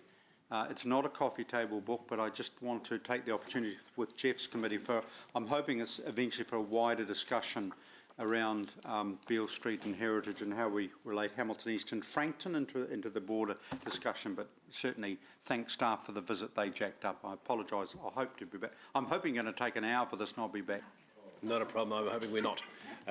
All right. Thank you, staff, for your indulgence there. Right, so now just before going further, just keep an eye on a quorum. There's a meeting downstairs. Mayor Paula, you're going to that too, is that right? And so if Martin and Sarah go to that and you, will we still have a quorum? Just you want to do it in shifts with Martin? That would. Oh no, we're right. We'll be okay. But then no one can then go to the bathroom. Quorum's 8. Oh yes, and we've got Margaret on Zoom as well. Okay, sorry guys. Yeah, Martin I was invited as well, but.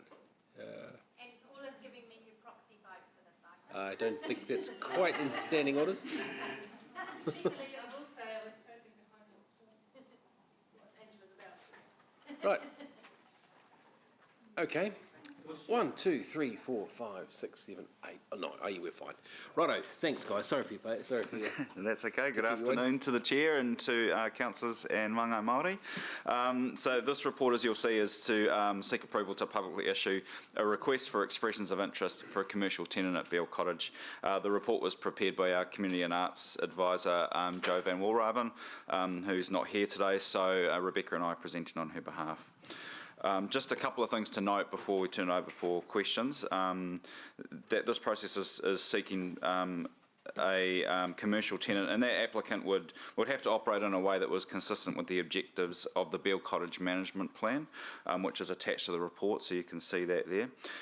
It's also worth noting that having a commercial tenant in there is consistent with the principles of the Reserves Act, so the Act allows for it as long as the objectives and the goals of any attached reserve management plan are observed. Again, those are there, and they're actually in the report at point 9, so you can read them if you need to. And the other point just to make is that the length of tenancy is short. This is to allow for detailed building assessments and conservation plans to be undertaken before next steps on the building are decided upon. So at this point, I'll turn it over for any questions. Thank you. Thank you very much. Okay, any questions on Beale? Now, I understand there's a motion that you'd like to put up. Because my motion is pretty different from the staff's, although Lance is comfortable with my motion, I wonder if we can get that on the board? Yep. And when you're ready, I'm happy just to explain if it needs explanation. Absolutely. And Councillor Thompson's seconder. Yep. So, Councillor Thompson, I have just checked it out. If you do second it, you can sneak away, so it'll stay on the table. Yeah. If that's what the furrowed brow was about? Yeah. Okay. Cool. So, could you please speak to it? Andrew? Yeah, just obviously not debate, but just explaining my reasons for this are because the property is finally empty, and putting a commercial tenant there at the minimum would probably be 2 years and locks it up again. The reason, I can talk to that later through debate, but the reason I've put Wintec and the university in there is to cover off the staff's concerns about it continuously being empty. It's been empty for about 11 months for safety concerns. And also the university were actually really involved with Maisie Forrest, the lady who we bought it, the city bought it off. So that's without obviously debating. That's and then the C is that's being wordsmithed with Lance. The actually, sorry, I wanted to put in there that Sarah, what were those words? That staff report, work with elected members, and report back to the committee in February on the future use of Beale Cottage. And can we put, instead of that committee, So this committee? work with elected members and report back, just so that we're part of having the discussion about the options. So to come back to the community committee? Yeah. Yep. Yeah. Becca, put community committee in there? The word community. Before Martin gives it to Jeff. Yeah, great. Great. Great. Okay. So any, all right. Any questions around that? Councillor Pascoe. Thank you, Chair. Thanks, Nick and Rebecca. Do you have in mind the kind of business that might put in an expression of interest? I've been through the cottage, not recently, but certainly have since I've been on council, so I have got an idea of what it looks like inside.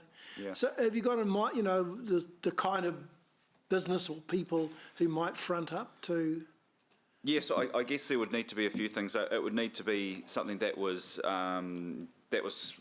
would work and was consistent with the purpose of Beale Cottage. Yeah, no, I understand all that. I'm just thinking, you know, I mean, what would you turn it into? You know, it wouldn't be suitable as a doctor's surgery, or as you know, for a legal or an accounting practice, or for morning and afternoon teas, or...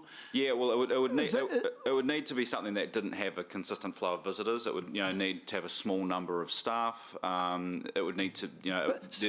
But do you have in mind what businesses might come forward, or are we really I guess I'm just looking here to say, is it a waste of time to put out the expression of interest if you haven't got in mind we the categories of business that might find it attractive? Yeah, so we do have some businesses that have expressed some interest.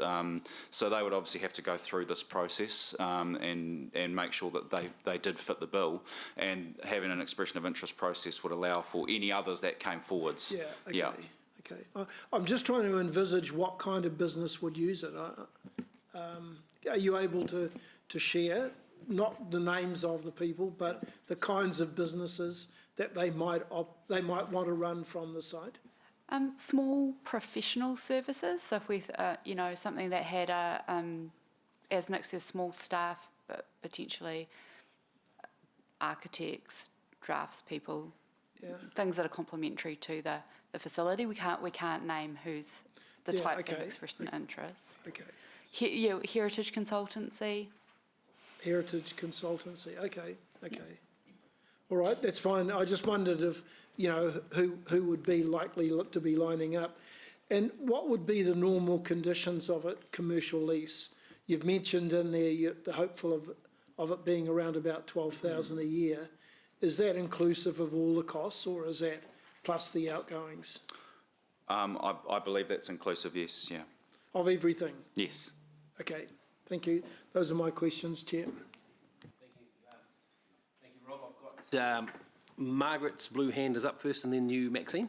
That's all right. Councillor Margaret.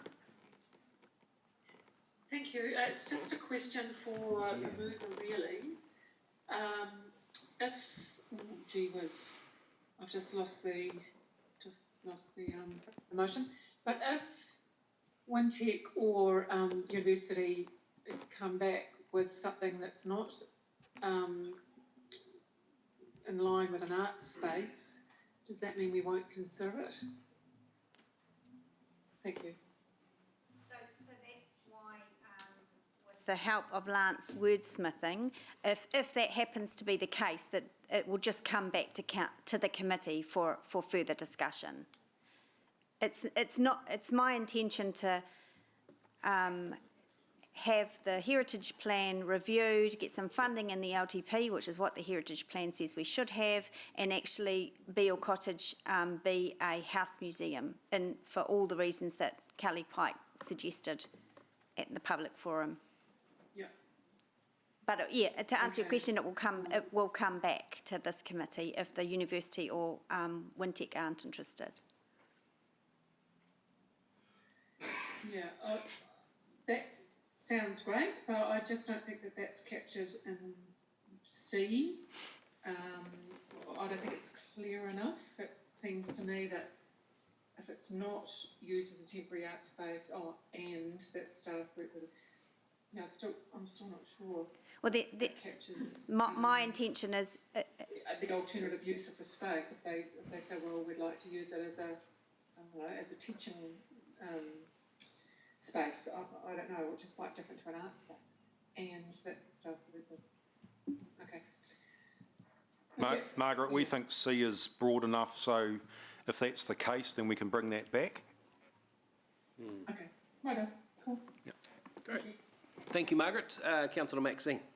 Thank you. I see that there is the intention to install an HVAC system to deal with the damp, the water, etc. inside of it. If there was to be a tenant, a commercial tenant installed, what kind of tolerance would we have for other modern equipment in order to be able to run that business? I'm thinking about internet and computer spaces, and fear for some of the walls and floors that might be impacted by that. I'd need to get Joe to answer that question fully, so we will come back to you with a more full answer. But my understanding is that those things are possible, and that we would need to work with Heritage New Zealand just to make sure that everything was done correctly. But my understanding is that those kind of technology can be used in Beale Cottage. Okay, and so that we have would have a tolerance for some of those basics. What else would we tolerate then in terms of additions? Maybe that's a range hood or other equipment that might be necessary. Yeah, I think that was probably something we would need to work through an EOI process about exactly what they would need in order to operate, and if that was acceptable with Heritage New Zealand and with us as council, to make sure that everything was acceptable and going to work. So I guess that's something that we would need to work through as part of the EOI process to make sure that there were no surprises along the way. Okay, thank you. Thanks, Chair. Good questions. Councillor O'Leary. Just a couple of questions. When I was there on Friday with some other elected members, I thought I saw a security camera. Was that right? On the outside of the veranda? We were in the right No, house? you didn't. There's Yeah, an alarm system. I don't think there's a security camera, but Oh, there is an maybe- alarm system. And is the alarm system monitored? Yes, I think so. Okay, and we, obviously, that call-outs come to us at the moment. 'cause That being would the- be correct, yes. Yeah, okay. Now, I just want to challenge you on something in the report, and I challenged Joanna on Friday as well. There's two conversations in the report about conversations with Heritage New Zealand. I tried to call them yesterday, and that was interesting process. But one of the report says conversations with Heritage New Zealand indicate that they would prefer a commercial tenant. Further on in the report, it says conversations with Heritage New Zealand say they prefer it to be tenanted. There's quite a substantial difference from that. So am I correct in assuming that the report is meaning to say that Heritage New Zealand prefer a heritage item to have activity in it and be tenanted, not that they would prefer a commercial tenant over a historical house museum? Yes, that's correct. I think Yeah. what you're saying is correct. Okay, cool. And do we have any money in the LTP to fix up Beale Cottage? At the moment, the money that's in the proposed 10-year plan is really to deal with getting a detailed assessment and conservation plans sorted for Beale Cottage. Once we kind of have a better understanding on what those costs might be, that would be a conversation we'd need to have in subsequent 10-year plans or potentially through an annual plan in order to get further money. But the money at the moment is really there for that detailed assessment. Okay, and so... Sorry, just to clarify. No. Oh, as sorry, well. just to clarify, we also have money for upgrades to gardens and outside landscaping as well. Yeah, but nothing for the actual heritage item, which is the house. And last question, can you remind me how much council's fund is for heritage, our heritage funding pot, where we fund privately owned heritage items? We did it a couple of weeks ago. Was it 100,000? 100,000. It's 100K a year. Okay, cool. Thank you. Thank you, Councillor O'Leary. Just a question from me, and I know this is something we'll tease out as we go through, but what sort of funds are we talking about here to get this up to a decent standard for a house museum type? I would need to come back to you with an answer on that. I'm sorry, Councillor Bunting. All right, no rough ballpark figure? Yeah, I wouldn't want to take a guess. It's not my area. Find out for you. Yeah. All righty, thank you. Any other questions, anyone? All right, it's been moved, Councillor O'Leary, seconded Councillor Thompson. It sits on the table. Councillor O'Leary, I'll let you open debate.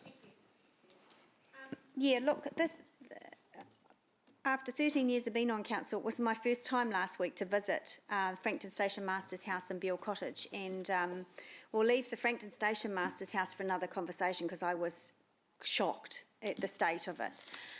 But Beale Cottage exceeded my expectations, not really in the state of it, but in the opportunity that's there. And it's a lot bigger than I thought it was. I'd spoken to the chair he'd been through recently, and his description of it didn't match mine at all.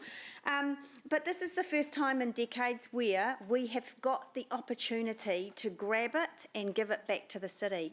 Our heritage plan, Councillor McPherson often talks about a coffee table book. I'm sorry, our heritage plan is a coffee table book, because it talks about us having a fund in there to look after our heritage item. It uses the word accessible, make publicly accessible so many times, and this is the opportunity to do it right now. If we have a commercial tenancy, I would expect they would want a minimum of 2 years. It's not going to be 2 years, that will roll over for another 2 years. We'll have a change of council. This is the most sympathetic council to our history and our heritage that I've been on. So I'm hopeful that the motion's going to go through. It is run down and it does need some love and attention, but more importantly, it's our oldest house, one of our oldest houses, and my vision for it, and I'm sure that's certainly shared by a submitter this morning, and I hope many of you around the table, is that it's actually furnished in the future with things of, you know, what it was like to live in Hamilton, New Zealand, what it was like to have a doctor's surgery back then, that you can visit it, that that there's a group of volunteers that look after it, that it's open and it's owned by the people of Hamilton, and that we celebrate that. We've got so few of these opportunities in Hamilton that this as our first house museum would be something. And I have to say, I was embarrassed being an elected member, seeing both of those properties and seeing the disrepair. And then when I think we spend $100,000 on heritage for people that privately own their own homes, and we give nothing to our own. So I'm not really interested in this stage in landscape plans. We had a landscape plan once before. It was beautiful, it was done, and then we walked away and we neglected it. So a couple of other things. I spoke to Dr. Anne McEwen on Friday as well. She was very opposed to it being a commercial tenancy. She said if it's empty, grab it and finally do something with it. And just the last thing, you know, if we're not going to be the guardian and the steward of our heritage, then we should give it to somebody who will, because we're letting these buildings run down and it's not, you know, once it's gone, it's gone. I remember growing up as a kid and now thinking back then, I wish I'd kept my mum's chest of 1950s dresses. I wished we'd kept our Humber 80. I wished we'd looked after those 1970s antiques. They'd be worth something to me and my family today. So let's not look back in 5 and 10 years' time and say, I wish we'd looked after that building, or I wish we'd invested in it. Thank you. Thank you, Councillor O'Leary. Reasonably strongly in favour, I'd suggest then.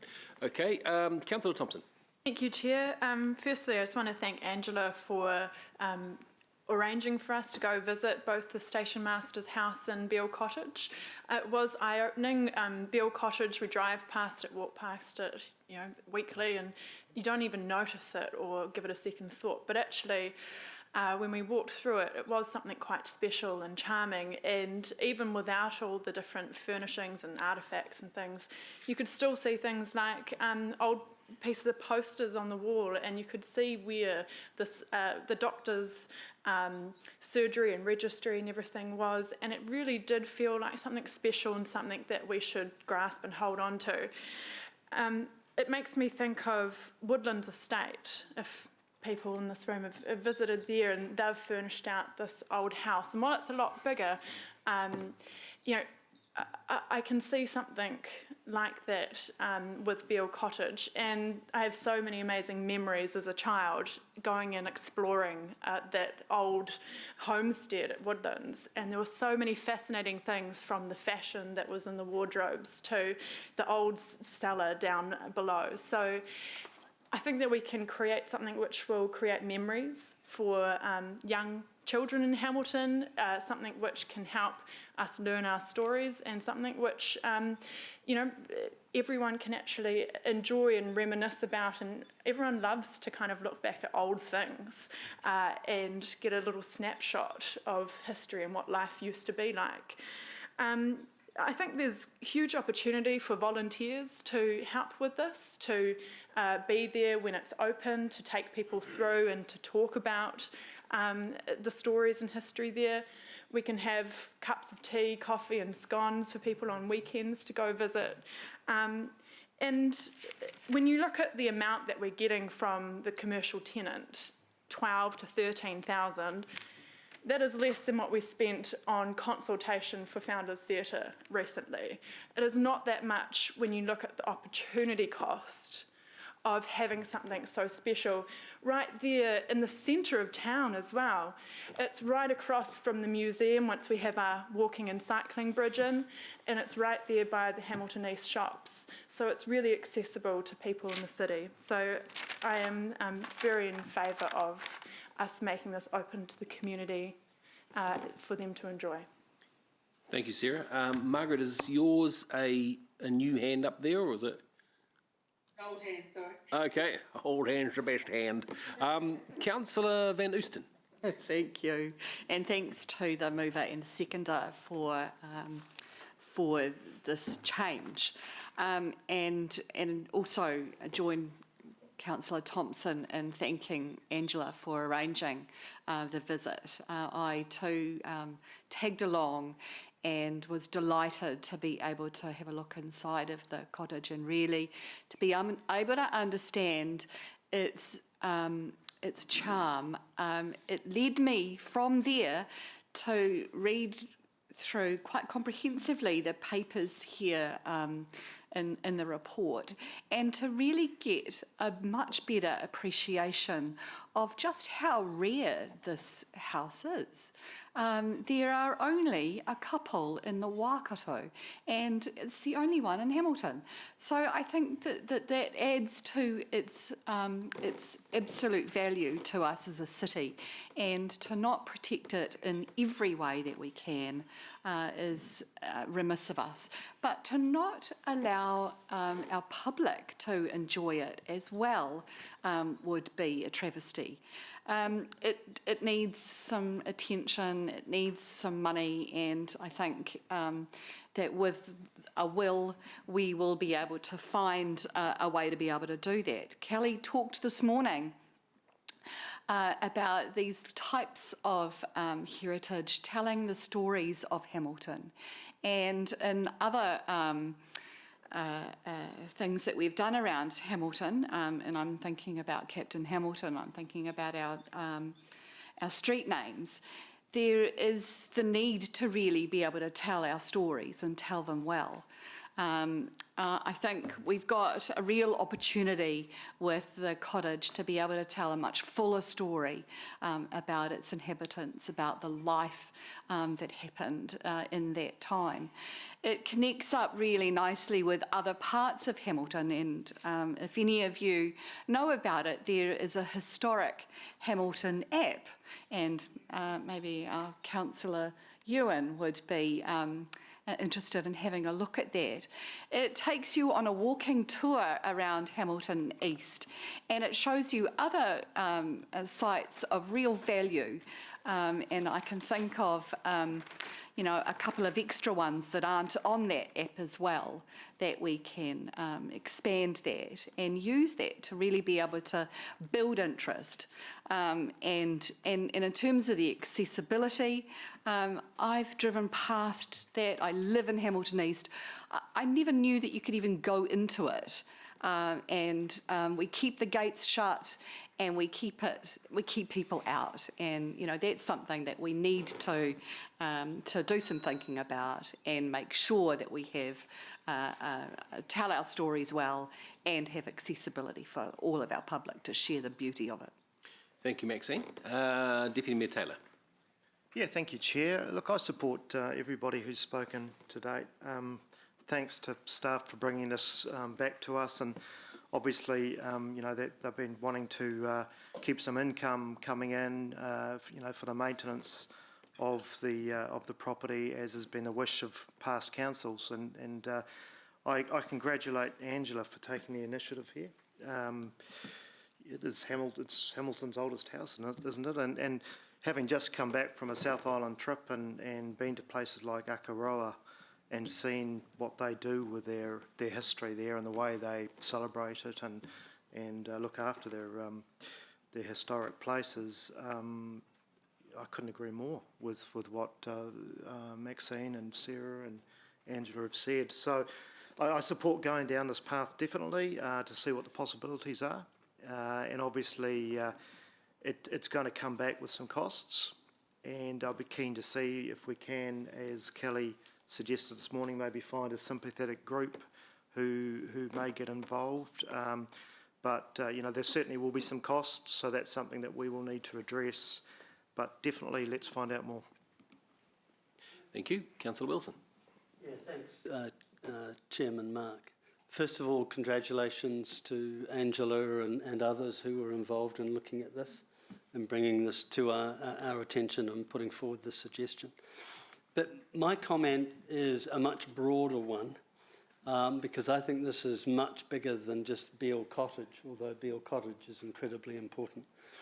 I think this council has an opportunity to do something really differently going into the LTP, and it may shock you, it may surprise you. And thank you for that music, because I was getting into the exciting part. God, please. Yeah, it was beginning to rise. Someone pump some dry ice at them in.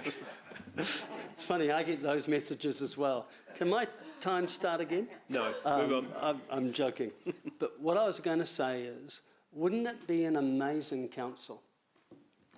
A council that would start its LTP and say, before we even discuss any new project, before we discuss investing in new growth cells, and before we embrace new concepts, we start with, what assets do we currently own? What assets are being appropriately maintained? What assets do we already own that we need to reinvest in? And what assets are no longer fit for purpose and no longer align with our strategic direction? And that we determine which of these assets we're keeping and we invest in them. We maintain them. We bring them up to spec. We future-proof them. And we spend the money there first, and then we turn to the new growth cells and the new expenditure opportunities. But we don't. We do it in reverse. And then we piecemeal it.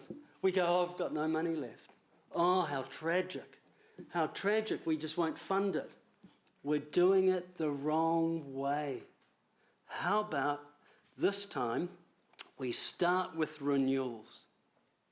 Wouldn't that be an innovative concept? I remember buying my first house and my mother said, well done. And I said, yeah, I'm really excited. I'm going to go buy a car now. And she said, shouldn't you put 15 grand aside to paint the new house? Shouldn't you change the plumbing and update the electricals? I said, oh, that's not as sexy as getting a new car. But she said, no, but it's more sensible. This council has to start thinking long term. And we start doing that by looking back and maintaining what we've already got and investing our money there first. So you'll hear from me repeat this again and again when I go into the LTP. I want to look at renewals first, and I want to invest there first. Then we go out and spend new money on new projects. Thank you, Councillor Wilson. Yep, look, I'll obviously support this as well. Kesh and I went and had a look at the place. I didn't fall in love with it, to be fair. I grew up in Dunedin, where that actually probably would have been quite a modern house, to be fair. Just be advised, this is going to cost a lot of money to do it right. A lot of money. Woodlands cost a lot of money. Ulverston, the great houses cost a lot of money. So as long as we're prepared to have that discussion and to take our time doing it right, I'm right behind it. So, yeah, I'll leave it to you, Angela, for right of reply if you wish, or we can go to the vote. I think you might have the numbers. I hope so. I think I just wanted to also thank Councillors Van Osten, Councillor Gallagher, who's not here as well, and Councillor Thompson for attending and being interested. And apologies for Councillor Wilson, because he thinks I left him off the list. Or didn't. Or you probably didn't get the electronic invite, no. But Councillor Thompson talked about the stories that need to be told, and just as a side note, because this is where I'll be heading in the future with the Frankton Station Masters House, I posted both of these visits on social media, and there were some really neat things. Someone came back and said on the Frankton Station Masters House, it was kind of related, but in terms of Hamiltonians having stories, his 6th grandfather invented the first steam engine in England. I mean, what an amazing story that we in our city have a family connection to an inventor of the steam engine. And there were quite a few people that said that they used to live in that house, and they've got photos and stories. So when we get to the point of reviewing the heritage plan and making an action list and putting in some funding into the LTP, when we go out to the city of Hamilton and say, okay, we've got this, here's our vision, here's the plan, give us your stories, I think we'll be, as both of my wonderful colleagues alluded to, I think we'll be inundated. And those are the treasures that sit out there that have got no place to call home, and that's why let's start with Beale Cottage. It's the closest opportunity we've got, and the first one we've got, and then we'll just go from there. Yeah, thank you. Thank you, Councillor O'Leary. Right, we'll go to vote on this one, please.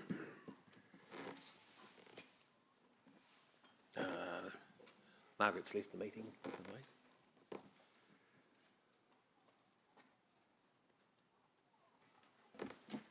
The motion is carried unanimously. Here we go. A straight run so far. We're doing all right. Okay, thank you. Moving on to the General Manager's report. Okay. Yes, Lance, this is over to you. So the recommendation is that we receive the report, approve the age-friendly plan, approve the Hamilton Gardens Management Plan deliberations report being deferred till November, the November meeting, and approves the Chief Executive's recommendation that that I am appointed to the Creative Waikato Trustees appointment panel. So I'll move that as a whole unless anyone feels strongly about any particular one of those. Or? I've just got a technical question. Sure.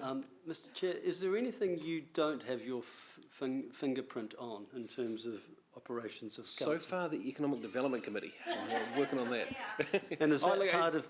I'm actually quite happy if someone wants to do that. Is that part of your broader strategy to take over the world? You saw through my cunning plan. But I'm actually quite relaxed about it if someone else feels strongly they'd like to go on it. No, please. Godspeed to you. Can I give you a few other committees no, thank you. No, full as a ball, thanks. All over to you, Lance. Take the report as read, and Andy can answer any questions on the Community Events Fund, and I think the rest of it's pretty straightforward. And the reason why Richard and I discussed Councillor Bunting going on the Creative Waikato Trustees appointment panel is he's worked closely with them, knows how they work, and we have confidence in his ability to select the right people that represent not only council's interests but the city's interests on that appointment panel. Well, you're going to get the best compliment for that one, aren't you? Any questions of Andy on the events funds? Well, we've got him here. No discussion. No, this may be going remarkably well. Well done, Andy. Very concise answers. So just, I will ask a quick question around the deferral of the, I just want to reinforce Councillor Pascoe's question from earlier on about the deferral of the Gardens Management Plan, just noting that, some of the feedback we did get during the hearings committee was, let's get on with it. What is it that's holding us up again for the? Workload of staff. Okay. All right, well, I'll move the whole lot. Do I have a seconder? Thank you, Kesh. Any debate around the GM's report? Then we will go to the vote on that one, please.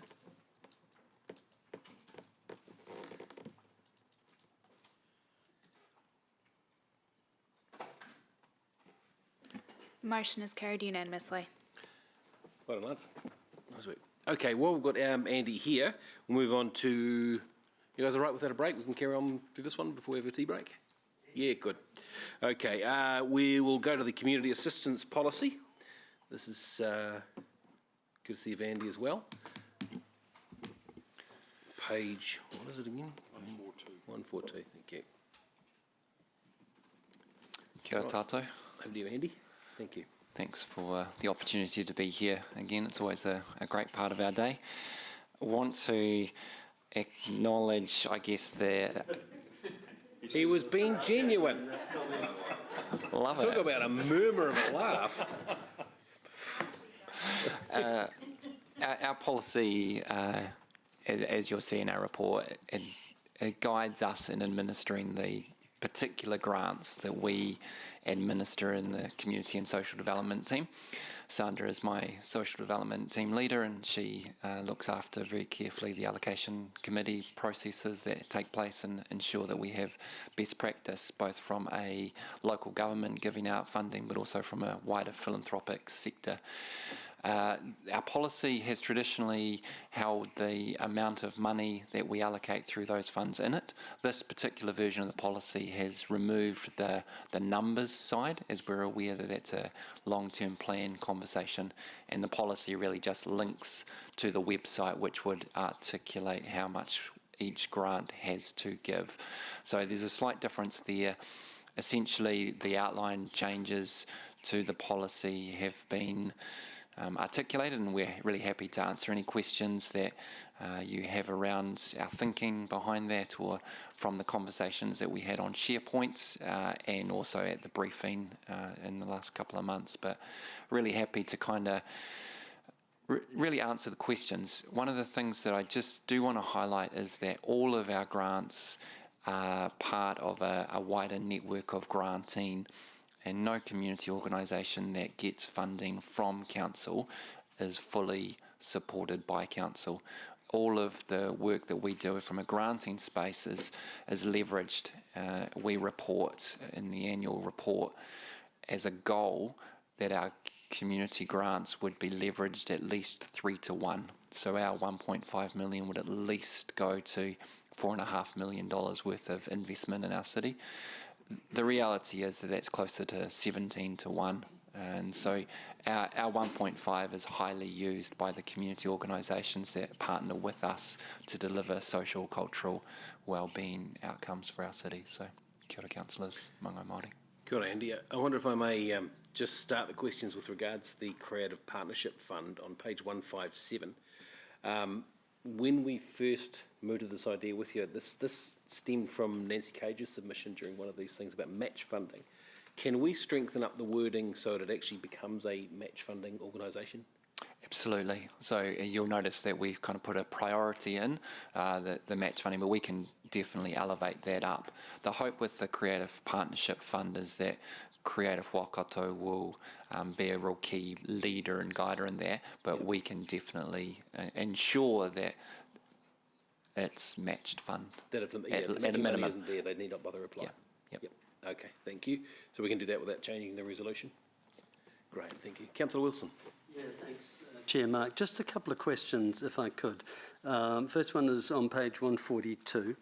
And even though you said that you've taken out quantums in regards to point B in the staff's recommendations, point 6 simply confirms what we spent in this particular fund in the the financial year we're now in. Is that correct? So that makes, so the policy really guides the 3 years, the first 3 years of a long-term plan. So we are putting the policy up so that we can receive applications for our multi-year grant funding that takes effect from 1 July next year. So that's the timing of our policy. So point 6 references assuming that the year 1 of the next long-term plan is what is in year 4 of our current long-term plan, we would be allocating 1,467. Right. Yep. But I think I heard you right in saying you accept that that may not happen as a result of the LTP. So the last time that we brought the policy to council, that was accepted with some figures in it. We then stepped through an allocation process for a multi-year grant, and conversation around chambers was that there needed to be more money, and so the 10-year plan increased the quantum, so we had to bring the policy back afterwards to get it reconfirmed. So there's opportunity, I guess, that council could choose to have a different amount allocated through, and we don't want to premedicate that that is the decision or not, but we are making assumptions based on the baseline that is currently there. Yeah, Mr. Chair, please don't misunderstand my line of questioning. No, go ahead. Okay, because I'm not saying that I'm not going to support this, but I am saying there's no such thing as a protected species going into the LTP, and I'm just concerned, and I'm just seeking reassurance that none of what we're doing here locks us in to anything when it comes to the meaningful final decision of the LTP. And so if you're giving me that reassurance, I'm happy to move on to... Well, the policy doesn't lock in a quantum. The LTP locks in the quantum. The policy locks in how we allocate the money that's approved in the LTP. And essentially what we're saying in a roundabout way is that between the Community Event Fund, the multi-year community grant, single-year community grant and the Creative Partnerships Fund, when you divide up the 1.467, which is the current amount, if you do the maths on it, there's been some changes to those actual areas, how much we're allocating. And say you cut it to $1 million or you increase it to $2 million, then we're saying that the allocation should be of a similar proportion in the LTP. So the answer to your question is we're not hamstrung by this policy in the LTP. Right. So the broader principles of the policy remain. The quantum is variable, subject to the LTP determination.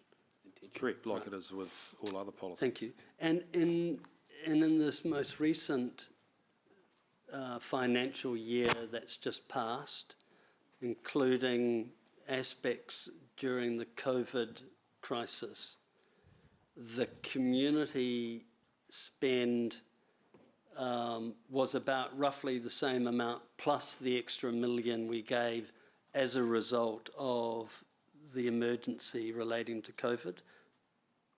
So this last financial year, 2019-20, is less than the 1467 as we add inflation each year. Right. So this year, inflation is around that 30,000 mark, so we would have allocated just around 1.4, but you're correct, that's just through these particular schemes and doesn't include our other grant schemes which are outlined in the policy as not included in scope. So for financial year 2019 and 2020, we would have invested in the community about 2.4 million, including the 1 million for COVID. The COVID fund was split over the 2 financial years, so that wasn't a pure 1 million in just the 1920, so we had about 550 allocated in the 1920, 450 allocated or available to be allocated this current financial year. But then other investment occurs through other grant schemes like our Heritage Fund, which doesn't get captured by this policy or this quantum. Cool. Yeah. Okay, thank you. Thank you, Ewan. Mangai Ollie. Thanks, Chair. Mark Cordua. Tell me about the community event fund and the recommendation to take that current cap of 5,000 off. You haven't recommended a cap after that. What was your thinking around? What's the logic behind that? We're aware that over the last few years there's been conversations around our major event fund and some of the applicants who need more than $5,000 from council, and council have agreed that we should support more than 5,000, but they don't necessarily hit all of the criteria of the major events fund. So we're responding to that a little bit.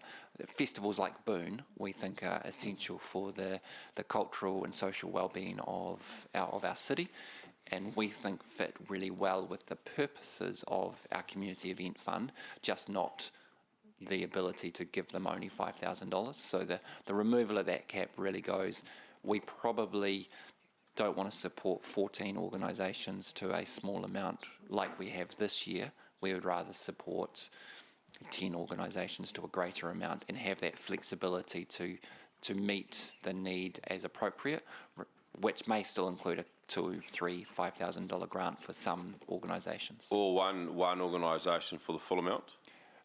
It's possible. It's unlikely in our conversations as an allocation, thinking about the events.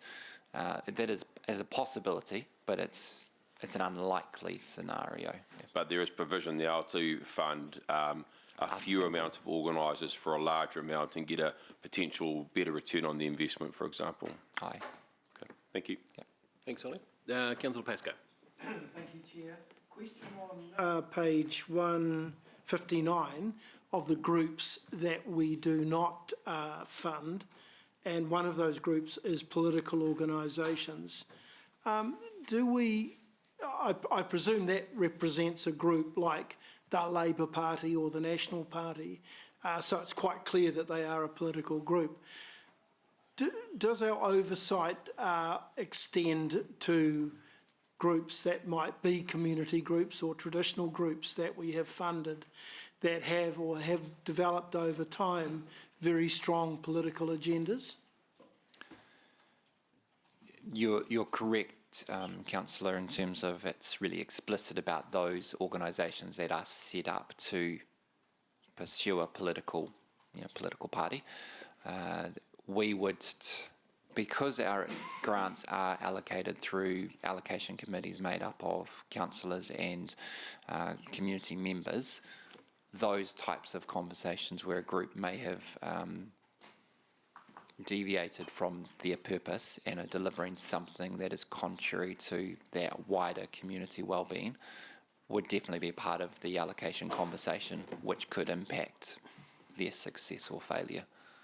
But it's not explicitly written there to say. How do we as governors, and more so as groups within the community, come to us and say what these groups are actually doing? How do we get some oversight that that is in fact happening in those allocation groups if it's not specific in the policy?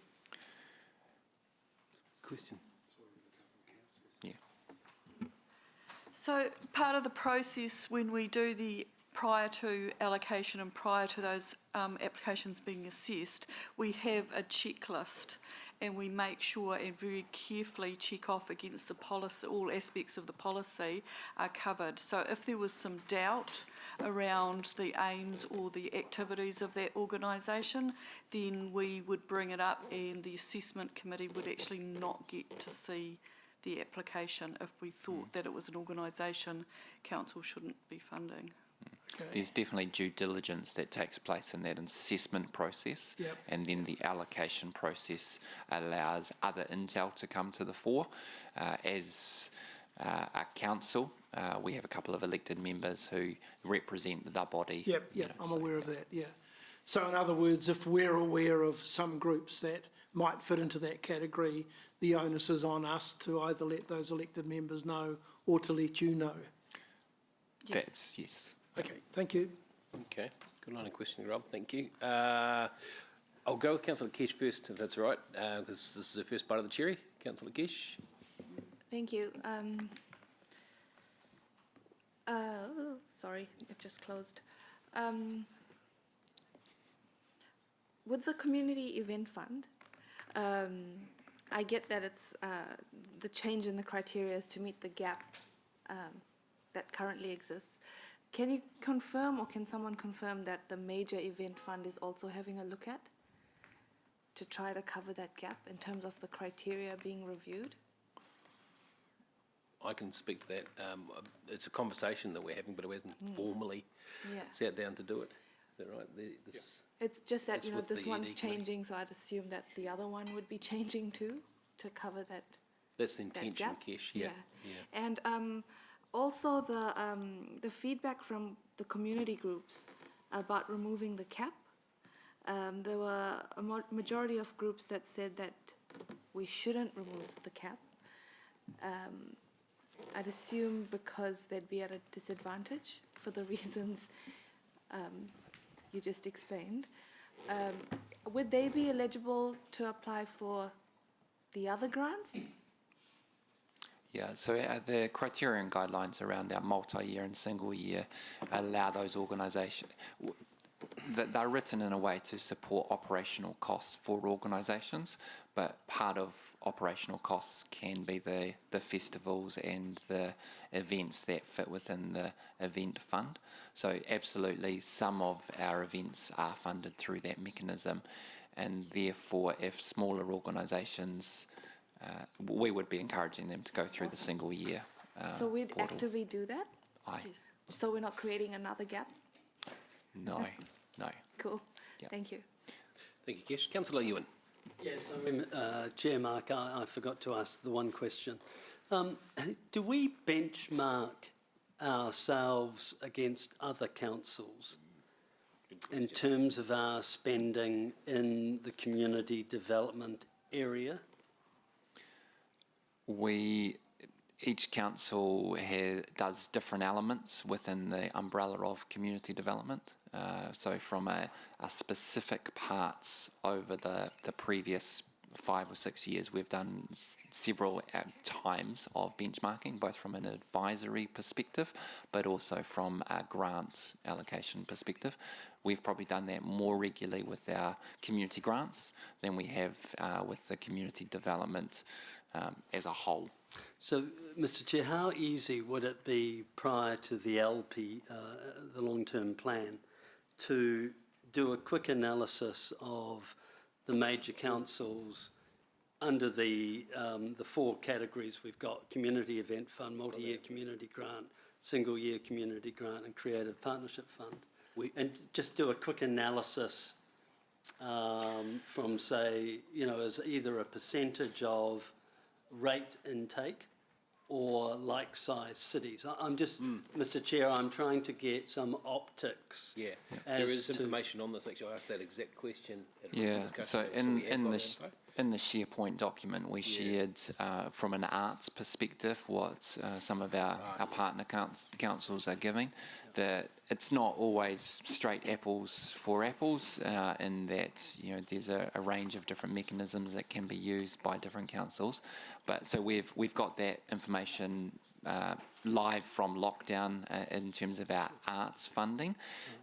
From the other stuff, we can easily engage in those conversations and provide. So Mr. Chair, I might, unless the mover is prepared to add an extra thing in the recommendation, just asking for staff to provide, not on SharePoint, bring back to a subsequent council meeting a couple of page report summarising each of those 4 areas based on, so you could analyse Auckland, Wellington, all the major centres.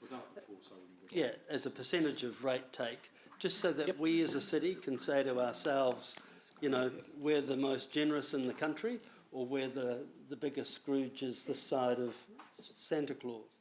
No, not Grinch. Yeah. Santa Claus is generous, isn't he? I'm happy to put that into the motion.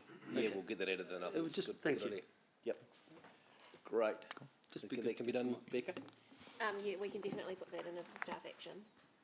Yep. To bring back our future report and setting that. Okay, you happy with that? Thanks, good suggestion, Ewan.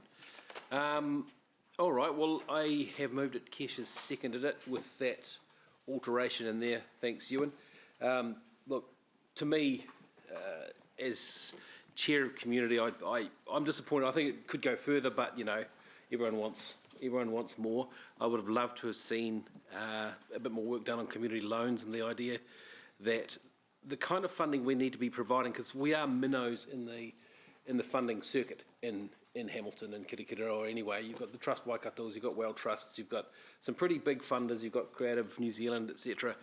So we are pretty small relatively.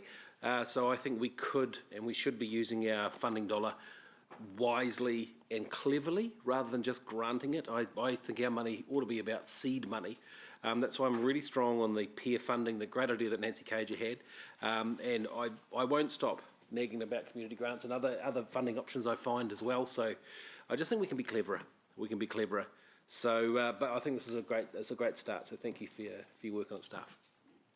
Any other comments? No, in which case we shall take it to the vote, please, on the board.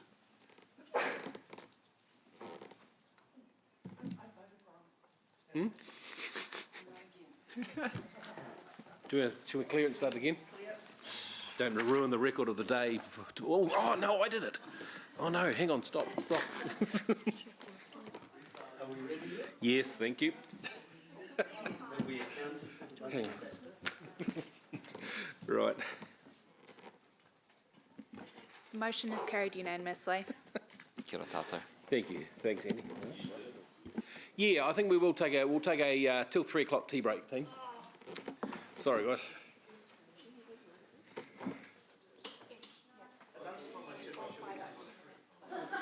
Yeah, see, ruined it.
Start again at 3:03.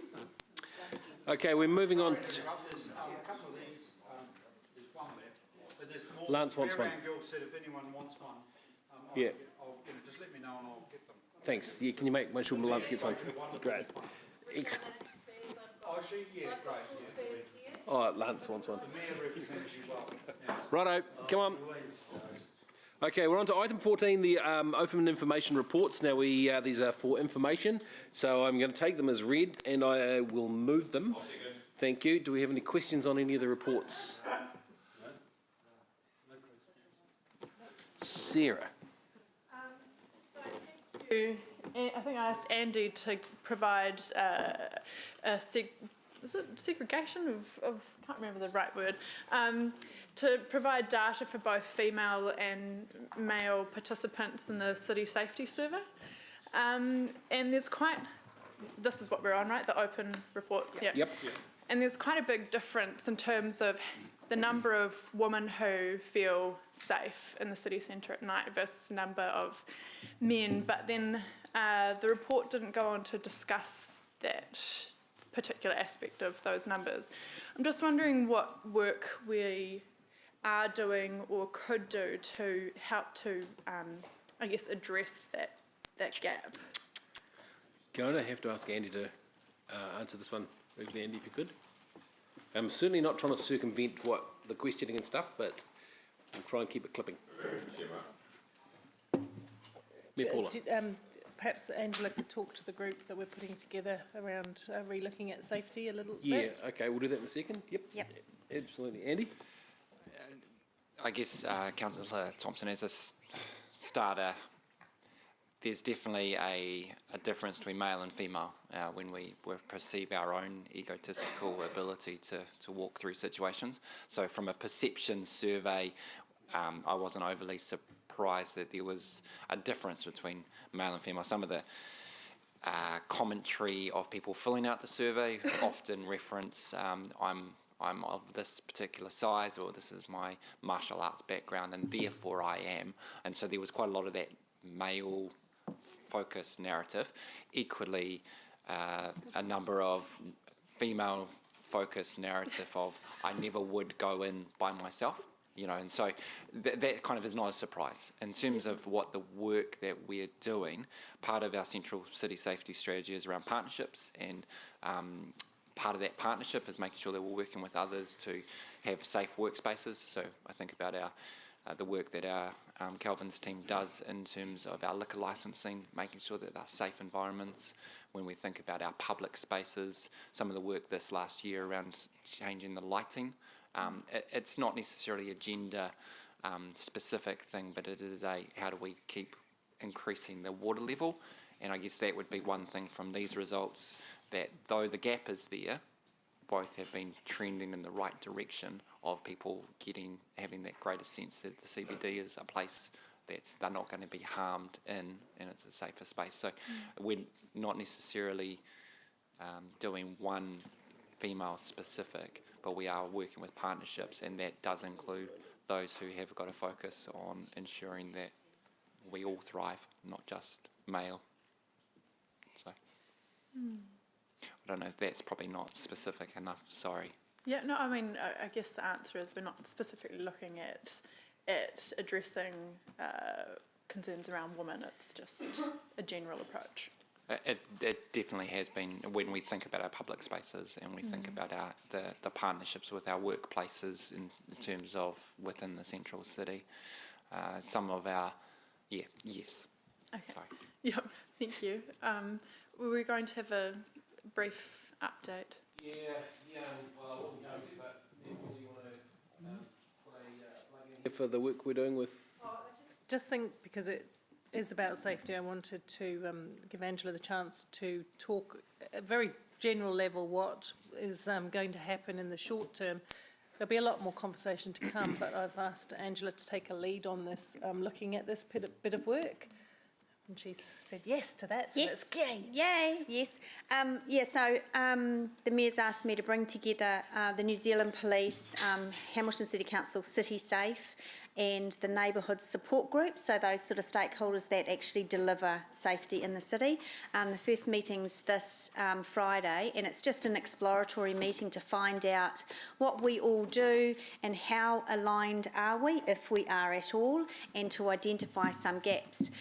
Once I've had that first meeting, then I'll report back to the Mayor and Councillor Bunting, as it sits under this committee, and yeah, we'll sort of just go from there. So very early days yet, but I think, and you raise a really good point, and the safety plan that Hamilton City has never had a safety plan or safety actions. It's a central city, and then of course City Safe go out to the suburbs. So very early days yet, but yeah, I'm interested to be able to share that. Okay, we'll look forward to that coming through. Through the processes, yeah. Thank you. Thank you, Mayor Paula, for the initiative. Appreciate it. All right. Okay, so if there's no more questions, I'm going to move all three reports for information to be accepted. Will be seconded by Māngai Oli. Any debate? All right, we'll go to the board. All those in favour?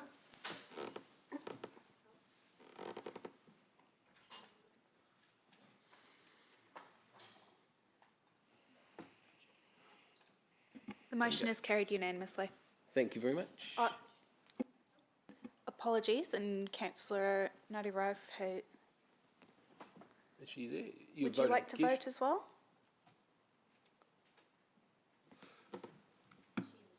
Yeah, she's raced home. So Kesh has voted, I take it? Yep. We'll just confirm with you. Okay. Yeah, I'll confirm with you. All right, we'll confirm with that shortly. All right, now before we move to exclude the public, we have some awards, okay, to make. Now, first of all, the Martin Gallagher Shortest Speech Award. You may present that. Yeah. To, no, I do believe it was Ewan, I think. Yeah, Ewan. No, Ewan made a cracker. It was about... No, there'll be no congratulatory speech. A short one, Martin.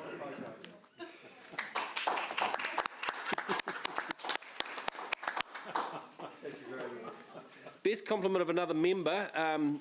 Dave did he sucked up like a vacuum cleaner earlier on, in case you noticed. So if you're happy for me to award that to Dave at a later date. All right, the blue hand for Dave. A round of applause in his absence, please. Thank you very much. The best idea, unless there are other contenders, I'm with Ewan on the app idea. Sorry, Sarah, you had a really good crack. But I think the idea was just fantastic, so well done, mate. Well done, mate. Enjoy. So now you can actually... You've got enough to do the whole dishes. That's fantastic. So I'd like nominations, please, for the staff member of the day for today's meeting. Nominations from the floor, please. I'm for the governance team, but I really can't narrow it down to one. It has to be Andy for that comment about this is the highlight of this afternoon. I don't think it's... Yeah, true. I didn't say subtly sarcastic staff member of the day, but okay, are we agreed that Andy is the staff member of the day today? Yep. We will have that to Andy. Well done. Very good indeed. That was $5 worth of latex, well spent. All right, so we will now declare we'll ask the public to go away, resolve to exclude the public. That's what we do. So, do we shut things down and... It is a pen? Oh, that's beautiful. Yes, so can I have a seconder to the resolution to exclude the public, please? Thank you, Tapora. Those in favour? Anyone against? Carried. Ewan's got to go to Beale Cottage to do some gardening. That's right. Those are your Beale Cottage gardening gloves. That's fantastic. Yeah. You and Kelly Pike can do the weeds. Great. That's fantastic.